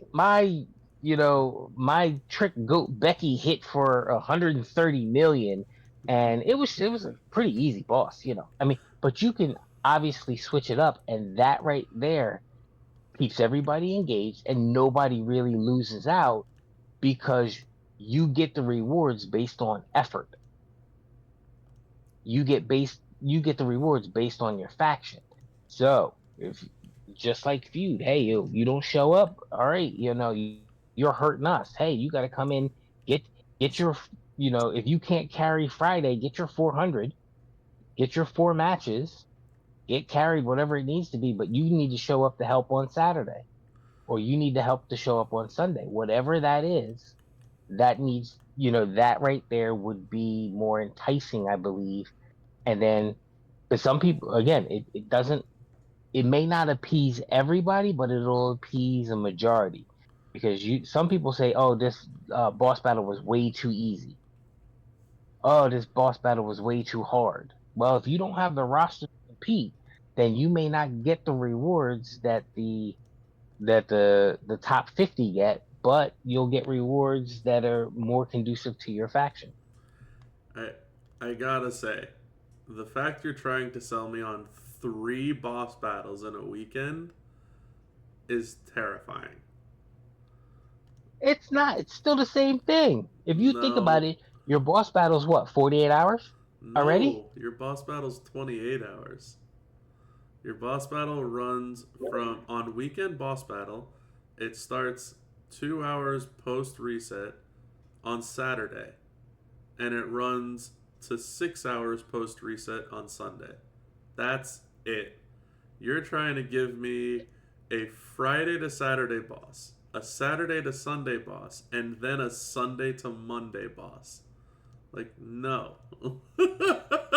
Just no. You're not getting much Okay, so instead of 3, then you do 2. I already don't want 100 people needing to show up on one day. You think I want to do this two times in a row? But if you pay attention, if you really look, you got people out here who are like, yo, this boss is a joke. It's too easy. And then Scopely makes a boss that's extremely hard, then the masses are like, yo, this is too hard. Yeah, so but even if you have it. So you want a rock hard final boss for the second day is what you're telling me. I swear to God. See, there you go, Envy. I thought we were cool. Okay? I thought we were cool. See what I'm hearing, because that's crazy. I thought we were cool. Crazy. I thought we were good. It's not crazy. You have 2. You have 2. Easy.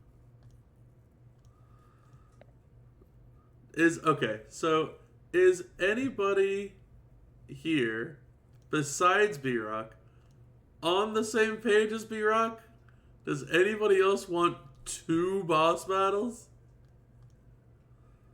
Me. No, you don't. I do. I love boss battle. It's my favorite event. So the only reason you might want to is so that you can actually help out on one of the days because you like helping people and you're typically busy working the other day. Okay, and? Okay, so you don't want to. You just want boss on the day that you can play it. Oh, God. Okay, anybody else on board with this 2 boss battle idea? You know what, Chris? You talk to me. Chris, I'd love to hear your thought process on this. You share a faction with B-Rock. Would you like 2 boss battles? Well, it's hard enough for Scopely to get 1 boss battle right for an entire weekend. Now you're asking them to do 2 like on back-to-back days. I just don't see it working in the first place. But in general, still no. Okay. I think that is a psycho take. I don't want to. We already play this game a lot. That is a lot to add on, and I don't want to have to figure out 2 separate boss battles over a weekend. Okay, glad I'm not crazy. Glad I'm not alone here. You're demoted. You're demoted.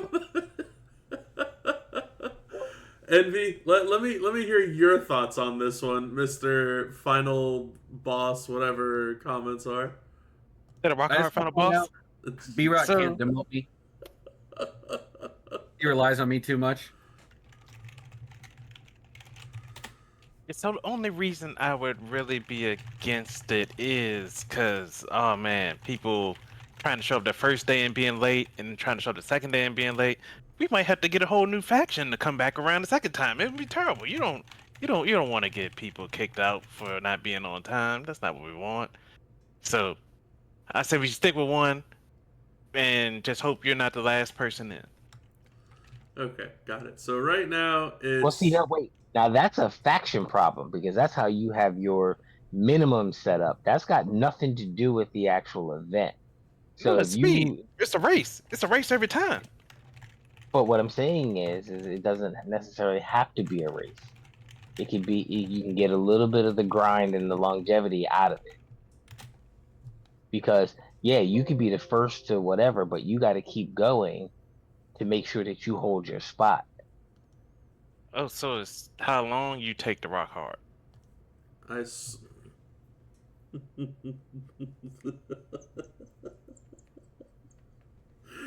Okay, I'm gonna interject here. Chris, what are your thoughts on the midweek boss that we had and not B-Rock's insano crazy idea? And I'm just gonna keep these two very far away from each other because I still want to talk about the game. I mean, I thought it was fine. Honestly, I don't. In terms of the screw up, because it definitely was a screw up with the CSS. There's no way that was intended. I don't believe in any way, shape, or form it was intended to do that. It was just a screw up. But I mean, really, I don't think it changed too much. It benefited some of the lower factions. I don't think it really affected the higher up factions unless they just didn't feel like playing. So I don't think it really was that big of a deal. We didn't change our minimums. We just kept it the same for boss battle just because, and we have enough people that play that we still got obviously a very good position. But I mean, in terms of the boss battle itself, like, it wasn't really anything special. It was a pretty normal one to me. There wasn't anything too hard about it. Wasn't the easiest one we've ever had, but it was a pretty simple one. I'm pretty, just even keel about it. Like, it was a boss battle. Fair enough. I can dig it. Yeah, this boss battle point went on a lot longer than I thought. I mean, we've almost hit the 2-hour mark, but there are still a couple of very big ticket items left on the podcast for today. Unfortunately, Clay had to leave us. He's taking care of some family stuff. Might be back a little bit later if we're still recording. And there's definitely going to be some things that we do need to touch base on. So anything else from anybody else on the boss battle topic before we move on to the showdown? Purpo, if you're listening, think about it. Man, Furbo don't listen to my content. But Bob, I think we all want our plates back, though. I can't remember the last time a boss battle had plates, and I missed them. Yeah, you ain't lying. Yeah, it looks like the chat's also talking about give us our plates back, give us our plates back. It'd be nice. Is it a coincidence that the plates disappeared shortly after they introduced the Rumble plates? I don't know. It doesn't feel like a coincidence to me. The thing is, I'm very skeptical on the Rumble plates because it's like, in order to get them to trigger in boss, you have to swipe anyway. It's not like you can just hit the move and then it triggers like in normal matches. So I don't know, maybe, but I haven't really noticed them being too beneficial when they were available. But could be a thing, and we're just not aware. I blame Professor, as he shows what William Regal can do every single time. So I blame Professor for us not having plates. I blame nobody. I blame myself for everything. We'll leave it at that. It's the easiest way. But all right. Actually, you should blame gender. Gender is the reason we don't have plates. They saw the gender plates out there. Yeah, 100%. Top gender line in boss, no less. All right, let's move on to our showdown week. It is a very interesting weekend that we had last week. It is the last time is now showdown weekend, and that's right.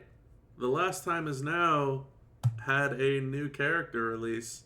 Once again, great job to them for actually hiding a character. But the last time is now John Cena made his way to the game. There was a lot of rumors and talk about if he was ever going to make it into the game, when they would go ahead and release him. Turns out they already beat us to the punch, and it's a brand new Cena. modern era trickster Cena. To me, very, very strong. Interesting little hot tag ability that he has. I know they introduced the whole hot tag thing and tag counter reduction thing, or whatever it is, with Viva La Raza Eddie this month, and they piggybacked on that quite a bit with this new Last Time Is Now Cena. So pretty impressed with him personally. The showdown itself, for me, was absolutely fantastic. I thought it was a great change of pace compared to the regular showdowns. Also making its way to the game that weekend, something that I am just thrilled with. It was the Vinnie Vegas gear for Big Kev, which is just absolutely fantastic. So thrilled that made it to the game. The showdown had some steel cage rules, which was like, just some gem damage bonuses and stuff like that.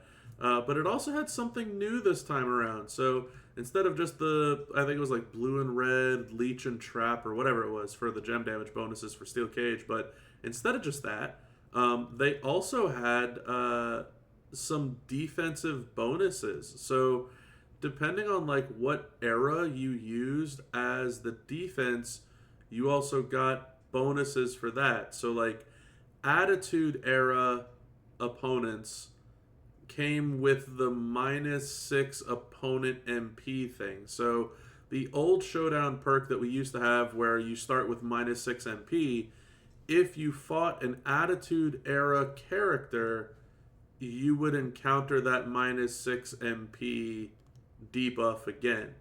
And then I think it was Ruthless Aggression Era was the other one that had a built-in 25% armor bonus. So if you fought someone with an Attitude and Ruthless Aggression Era combo, then you had 6 less starting MP, and you had to fight an extra additional 25% armor. So I don't think either of those things, at least for me personally, were too tough to encounter. But all in all, Showdown for me was fantastic. Very easy to get through. I think a lot of people were, at least in our faction, once they claimed their notoriety milestones, they had maxed before, I don't know, a couple of hours had gone by in Showdown. And so everybody was thrilled that it was like, yeah, I get to just kick back and watch Mania tonight. This is going to be awesome. So I'm curious, what did everybody think about, I guess, the whole weekend, right? So there's the new Cena. There's the Vinnie Vegas gear, which I love personally. The bonuses on Steel Cage rules, the debuffs from the defensive eras, so like the Attitude and Ruthless Aggression, all that stuff. And then the actual showdown itself, where instead of needing to hit it was like, typically it's like 2,016,000, whatever. Instead of whatever number that is, all you needed to do was hit like 400k points this time around. And it was like breaking a couple of gems and then doing... It was essentially like, 100 million damage with a bunch of different characters and stuff like that. So I'm curious, what did everybody think about this showdown? I personally was thrilled. Showdown was easy for me. Like you said, I didn't have all the CSS. I still made it through. The Cena was worth getting, so they got in my pockets again. I got the Cena. And that cool low blow move, I mean, now that is cinema. Just hug up, step back, kick, match over. Good time. And the tag out move, I feel like it's going to be a problem when people really have their tier 6 medals right. And if you don't injure somebody, turn 1, they can kick out on their own. They can have Cena break up the pin, and then they can put you in a world of hurt should they feel so inclined. So just be cognizant of Cena standing on the outside apron, because it could be a problem.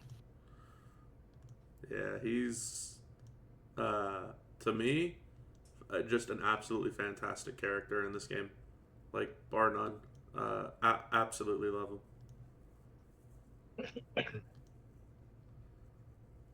I think that might have been my confusion with when we were talking about the last showdown, because yeah, this one was just ridiculously easy. I ended up getting Cena, and that move, man, that move is that's going to cause problems. Yeah, they updated that animation and the name of it for what it was worth. It's really funny. Ultimate betrayal.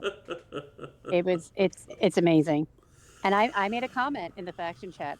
I don't know if you saw it, but I'm surprised at how many men love this move. Like, you would think you would see this movie, you would cringe. But I think it's great. I love it. Oh god. So easy showdown. You love the animation. Anything else on the weekend show? No, not really. Fair. It was easy. I think I had the CSS were definitely all good for me. The my brain is blanking.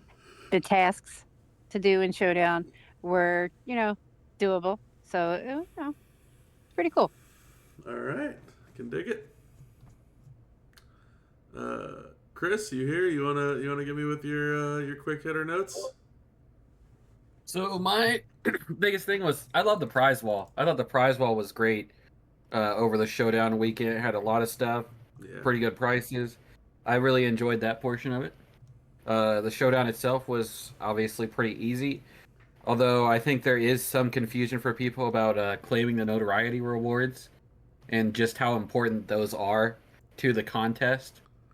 That you have to make sure you get those, or you're not really going too far in the contest these days.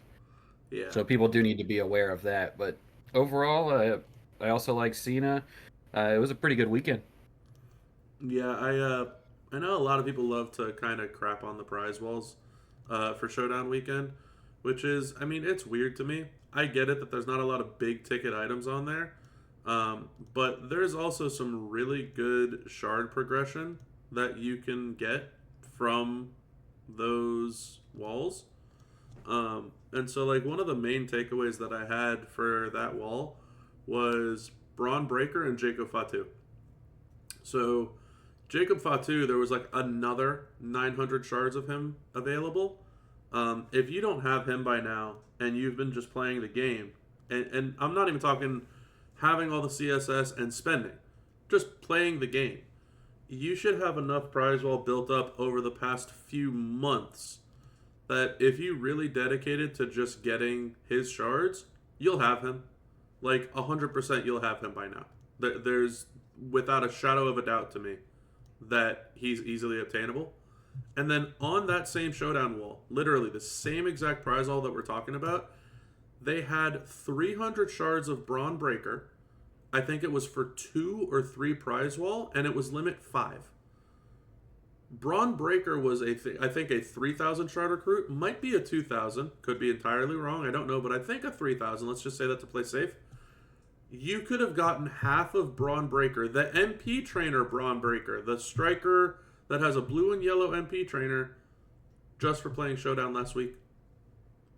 So, like, the people that are out there that have these characters, sure, I get it that maybe it's not like, oh, wow, I can get these shards for a guy that I already have. I respect that. But the flip side is like, dude, if you don't have these guys, you can walk away with them. And if you're not going to walk away with them, you could walk away damn close to getting them. So I thought it was a solid wall for everyone to make shard progression. And then, like, there's also super rare characters on there still, right? Like, Yeet is on there, Seth freaking Rollins is on there, King General's on there, OTC's on there. Like, it's not like it's just a nobody prize wall. This was solid for shard progression. That's how I view it. That's 100% how I view Showdown prize wall. Outside of the big ticket items, like, you know, the Cena and, for me, the Vinnie Vegas gear, right? Whatever. But it was solid.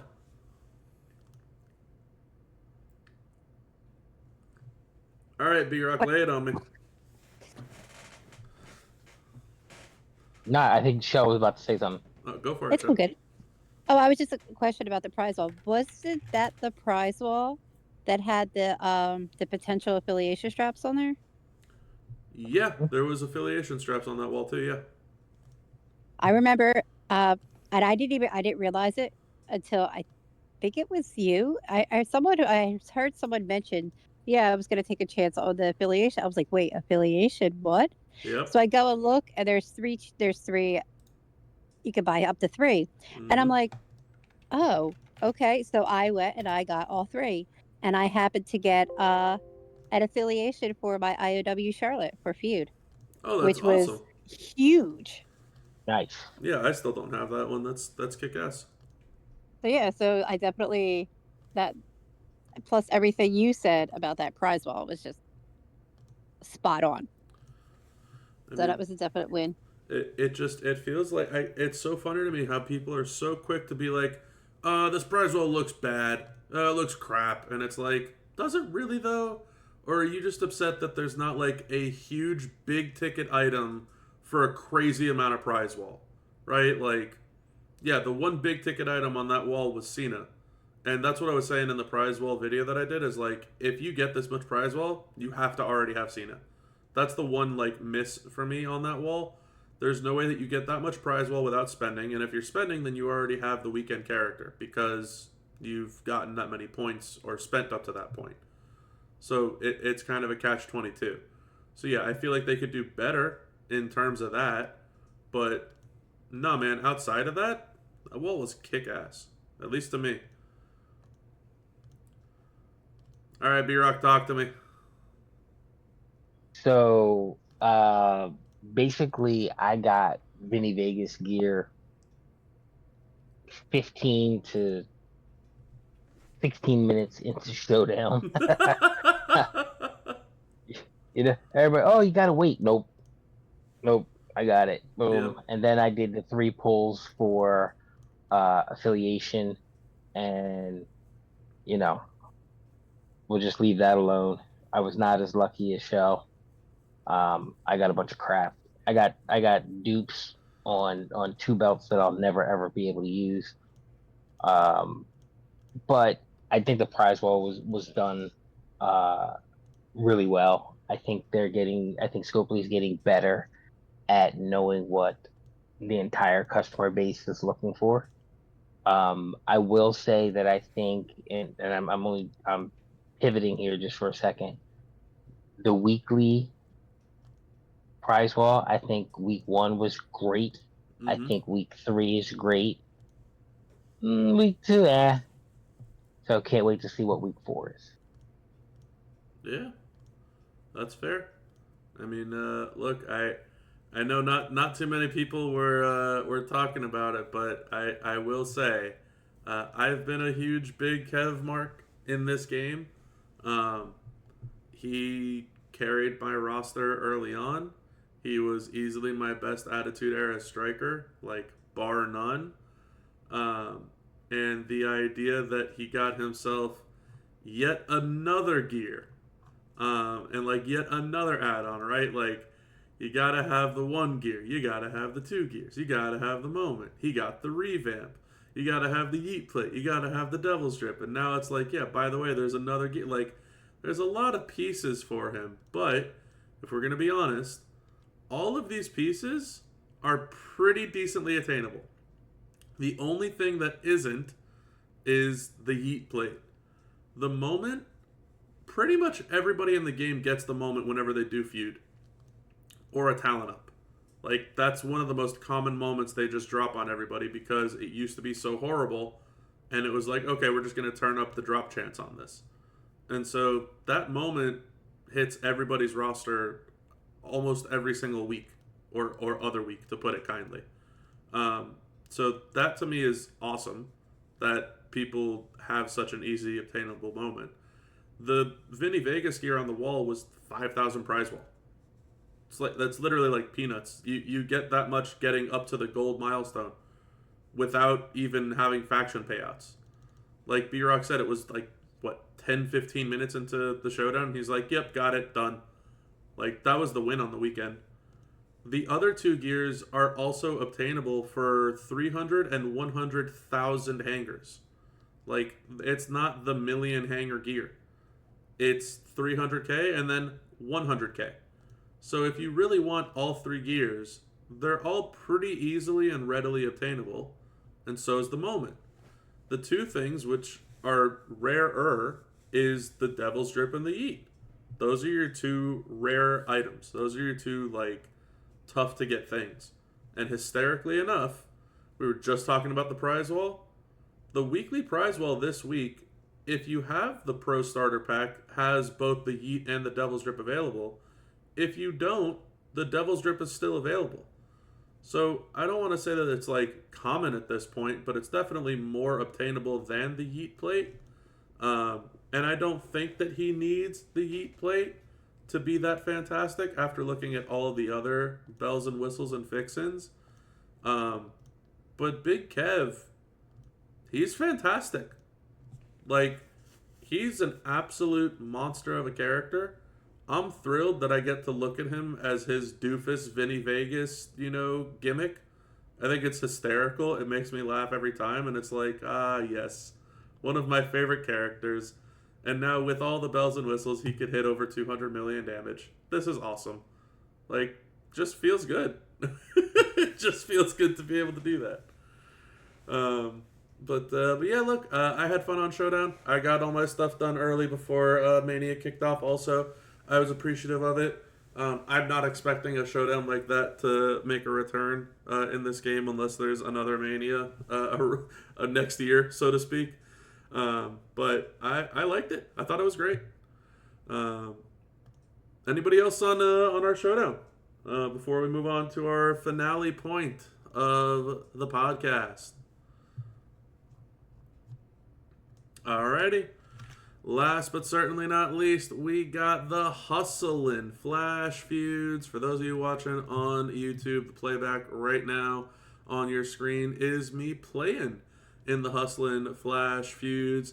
And shout out to one Mr. The Big Show 827 for letting me borrow his tag team partner, the Slim Biscuit himself.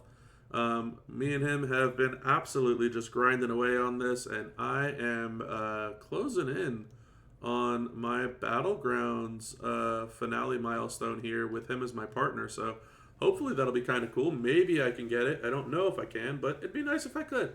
But yeah, Hustlin' Flash Feuds are here. Nothing really separated this Flash Feud apart from normal ones is kind of my thought, apart from probably one very big thing, which is on Friday, everybody got a +1 MP perk. So they decided to throw everybody a bone, and you got +1 MP on all your characters, period. So pretty cool, pretty interesting little dynamic. Definitely a throwback to what we once used to have, which was the offensive and defensive perks, and the MP differential was the +1 MP that we all got to start with. So kind of interesting that that has made its return into the game. I like it. Curious as to everyone's thoughts, feelings, outlooks on this weekend for the Hustlin' Flash Feuds.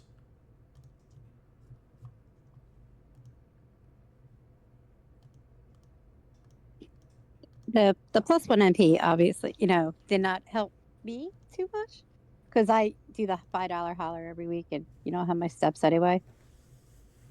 But I like it. I think it was great. Like, it definitely helped a lot of people.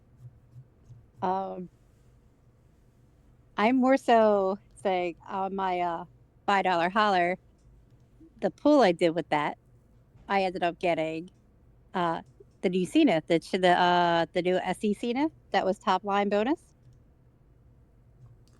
Yeah. And I wait, it gets better.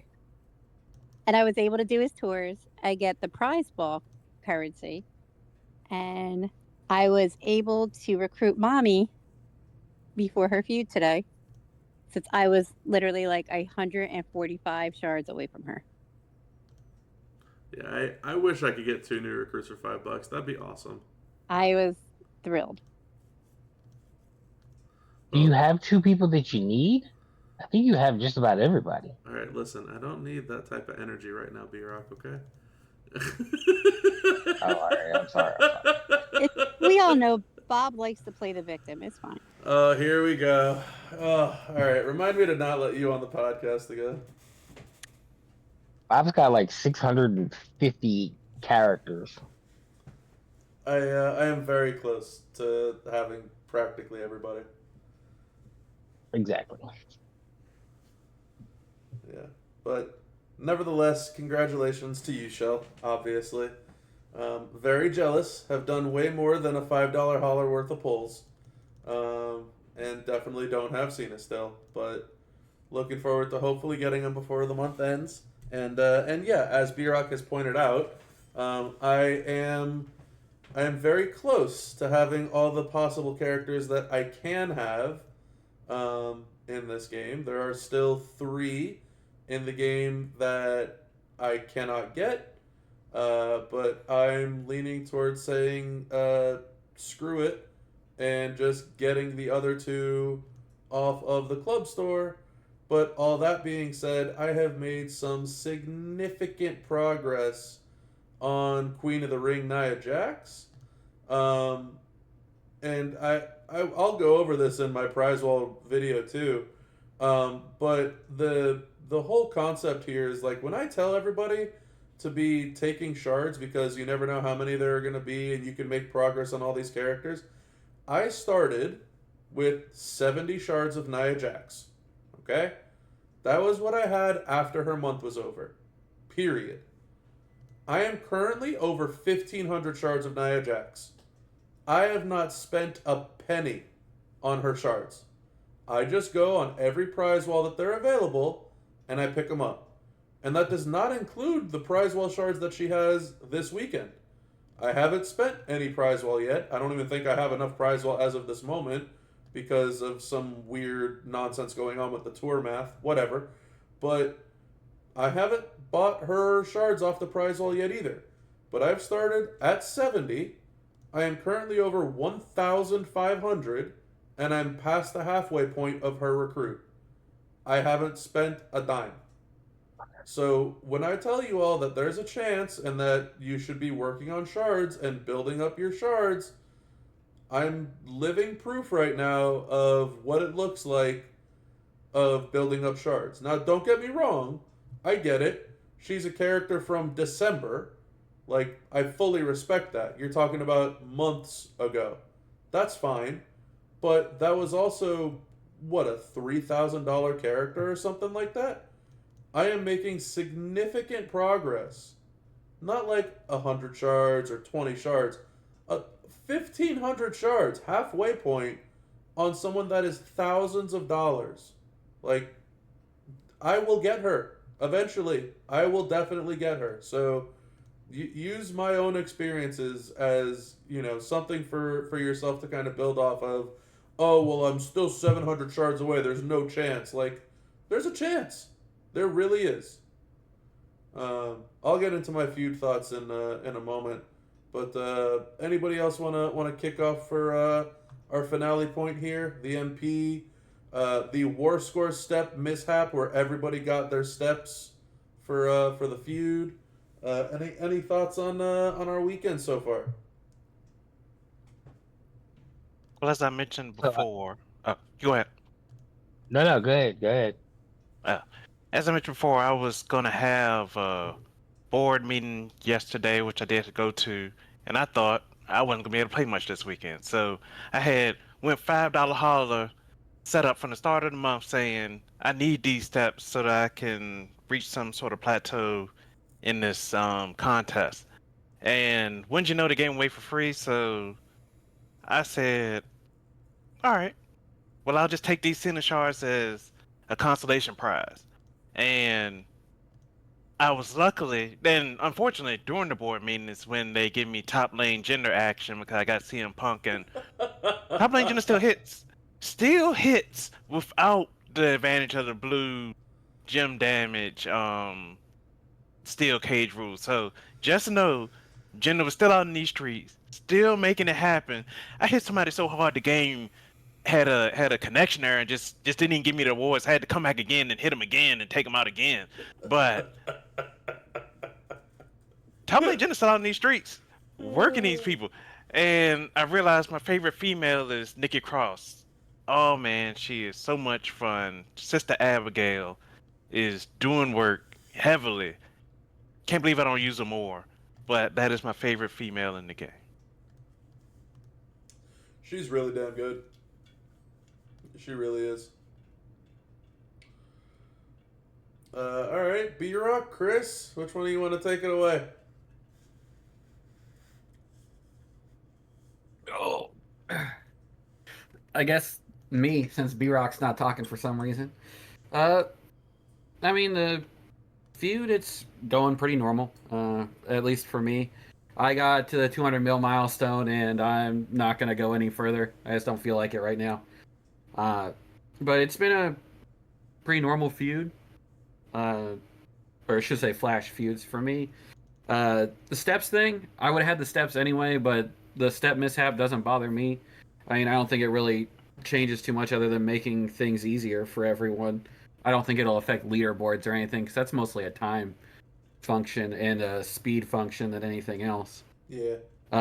Like the prize wall, you've got a chance for quite a few shards again of people, and I'm a big fan of that, especially the variety they have. And it's actually a prize wall that has a bunch of shards of people I don't have. That's so I very always much good. Appreciate that. It's always good. Because I'm like you two, like Duo, I recruit most of my people these days through shard recruits. Yeah. So I use prize walls like this to get my new characters, really. So I appreciate that. But overall, I mean, it's a pretty normal Flash feud weekend. And there's nothing. And by the way, there's nothing wrong with that. I usually enjoy Flash feuds. I think they're a pretty good weekend overall. Yeah, it's been a solid weekend, honestly.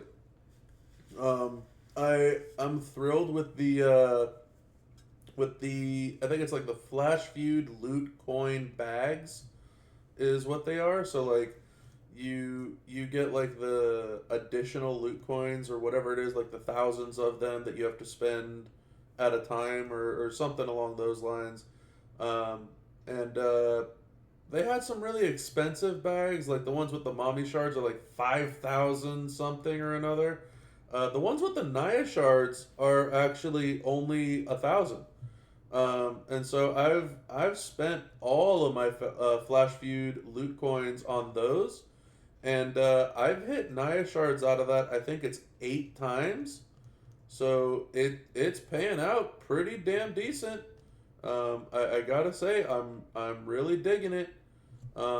So it's feeling like a solid weekend for someone like myself too, where like B-Rock was just making fun of me and you know how many characters I might be missing and all this type of stuff, and that's fair too.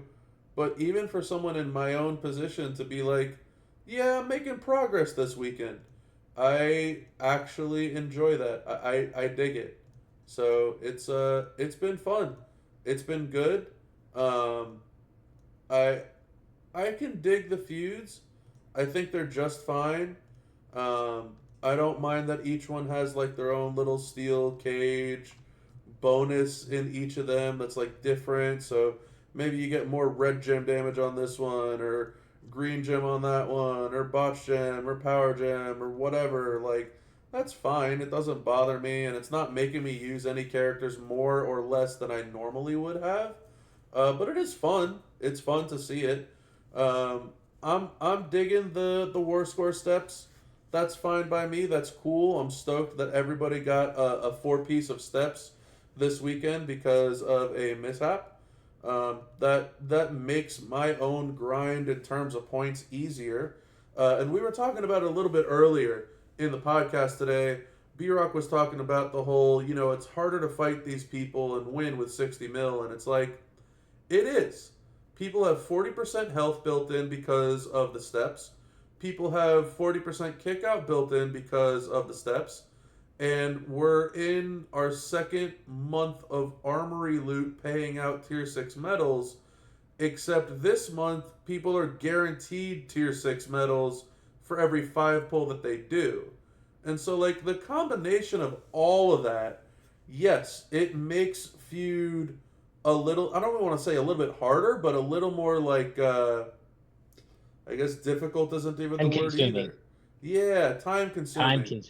Time consuming is a better way of saying it, because you either gotta sit there for a little bit longer and play your character smartly, or you have to do kind of, so like what I'm doing right now, what a lot of you on YouTube are watching the playback of, I'm not using a 9-woman lineup. I might have top lane, but I'm not using 9 females.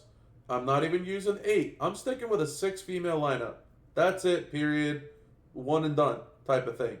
And for those of you that are actually watching the gameplay, you saw I've lost a few matches. It is what it is. It's not the end of the world for me. Thankfully, I have the health packs for it.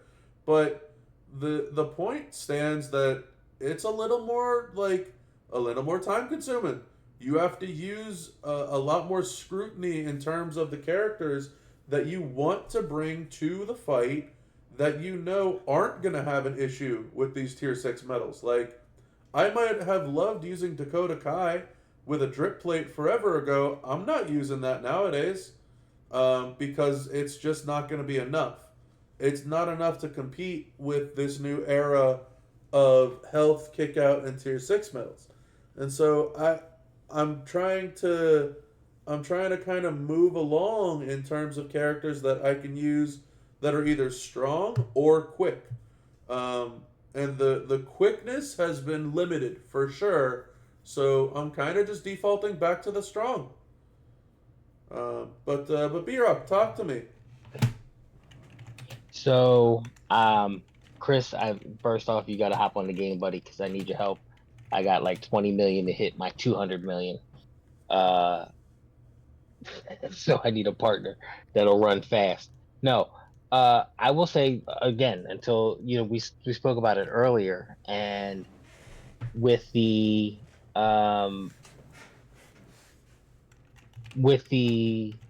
adjustment to some of the medals, it's the big part is now, like in previous to right now, I never looked at anybody's lineup. I never looked to see what they had. Didn't matter. I would just breeze through, knock them out, and it would be quick, easy. It would be 2 clicks, 3 clicks, and it's over. I used to get mad if I had to do more than 3 clicks. I used to be able to do a 7 line and be done in 12 to 14 minutes.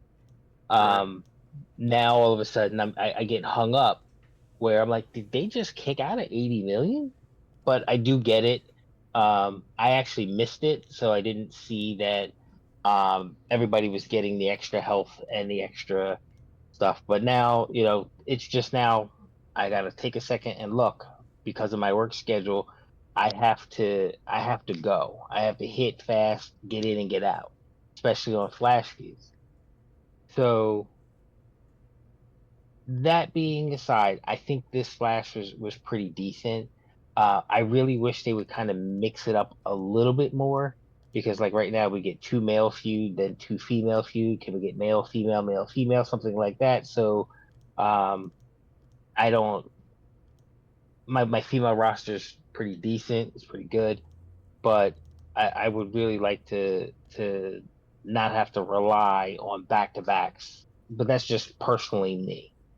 I am going to co-sign on the Shard recruit.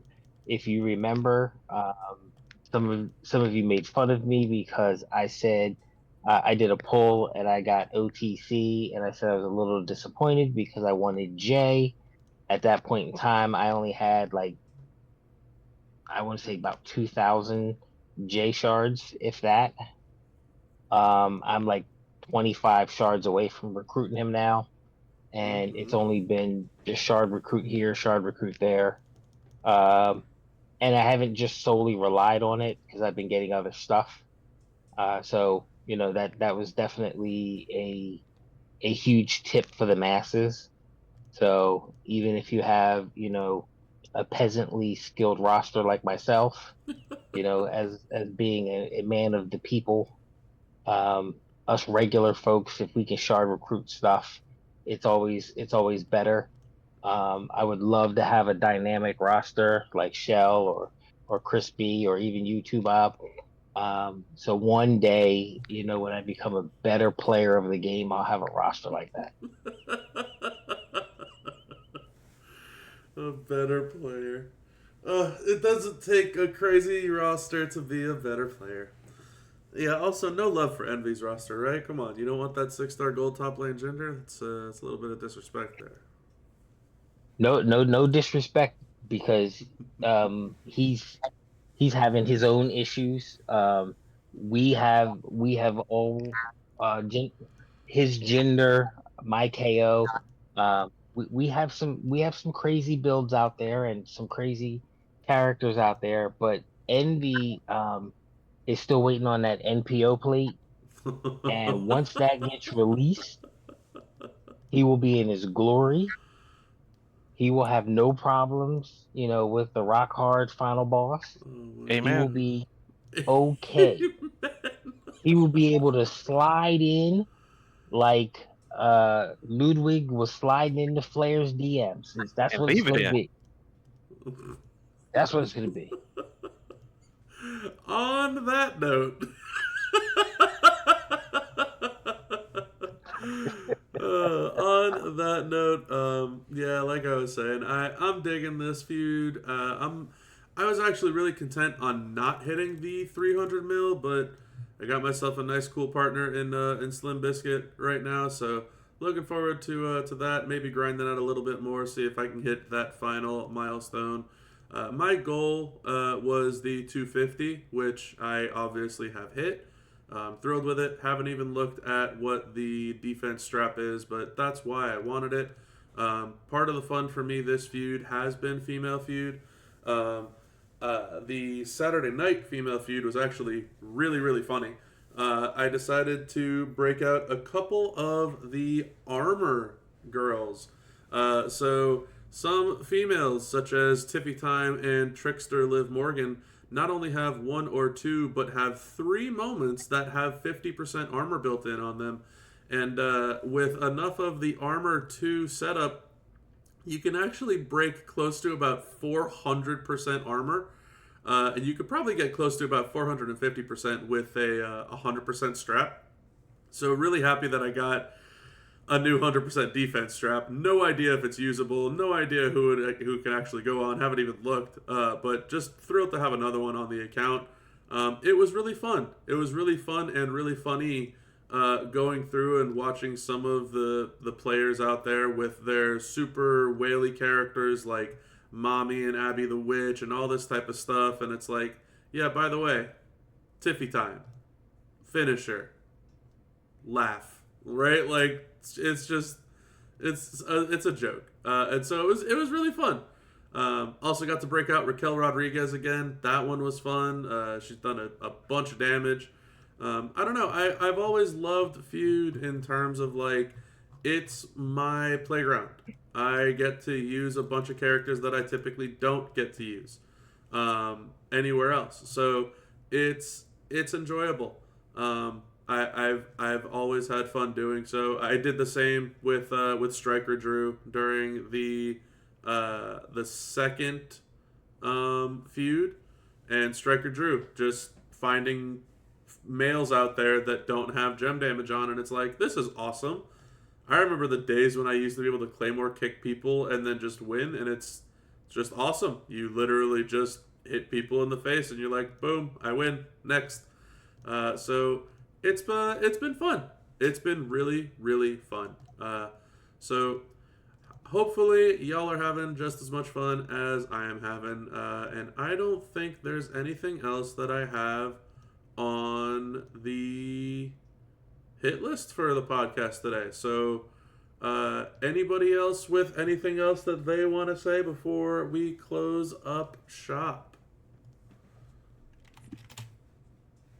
Real quick, I'd Yeah. just like to celebrate Hitsu Shell. She and her roster have definitely made me step my game up. I just want to be able to compete with her greatness. Because as of right now, I just got my first Yeet plate. So I'm extremely happy. Hey, congrats. See, that's a positive reinforcement. She's not Southside Envy. What? I just named you Warrior of the Century earlier. I don't know what we're talking about. Warriors come out and play. What are we doing? You're gonna be yeeting all over the place just like I am soon. It's gonna be great. See, that's an alley-oop right there. Okay, well, on that note, I think it's time that we close up shop. So thank you all for listening. It has been a fun podcast. We talked about a lot of stuff, a lot of goodies. B-Rock, thank you for showing up as always. Glad that you were actually here and got your earpiece working. That's always fun. Chris, thank you for keeping B-Rock in line, for actually giving some insightful outlooks on things from the faction and not just from the penthouse of the faction. That's always a blast to be able to have. Shell, thank you as well. Really happy to have you on. Super excited to always hear your outlook on things. Even if it is that you get 2 characters on a $5 hauler, which is something I will probably never be able to do at this point in the game. I mean, I thought you were gonna say something else. No. That's like having 2 boss. Even though you would like to have 2 boss battles. No, I would never. Yep. I would never. I will never. Envy, thank you as well. As always, it's a blast to have you on board. Always super happy that you can make a podcast. Hysterically enough, I guess the fact that there was going to be nobody on Saturday, it worked out for you wonderfully that you could hop on in for today. And a huge shout out to Clay.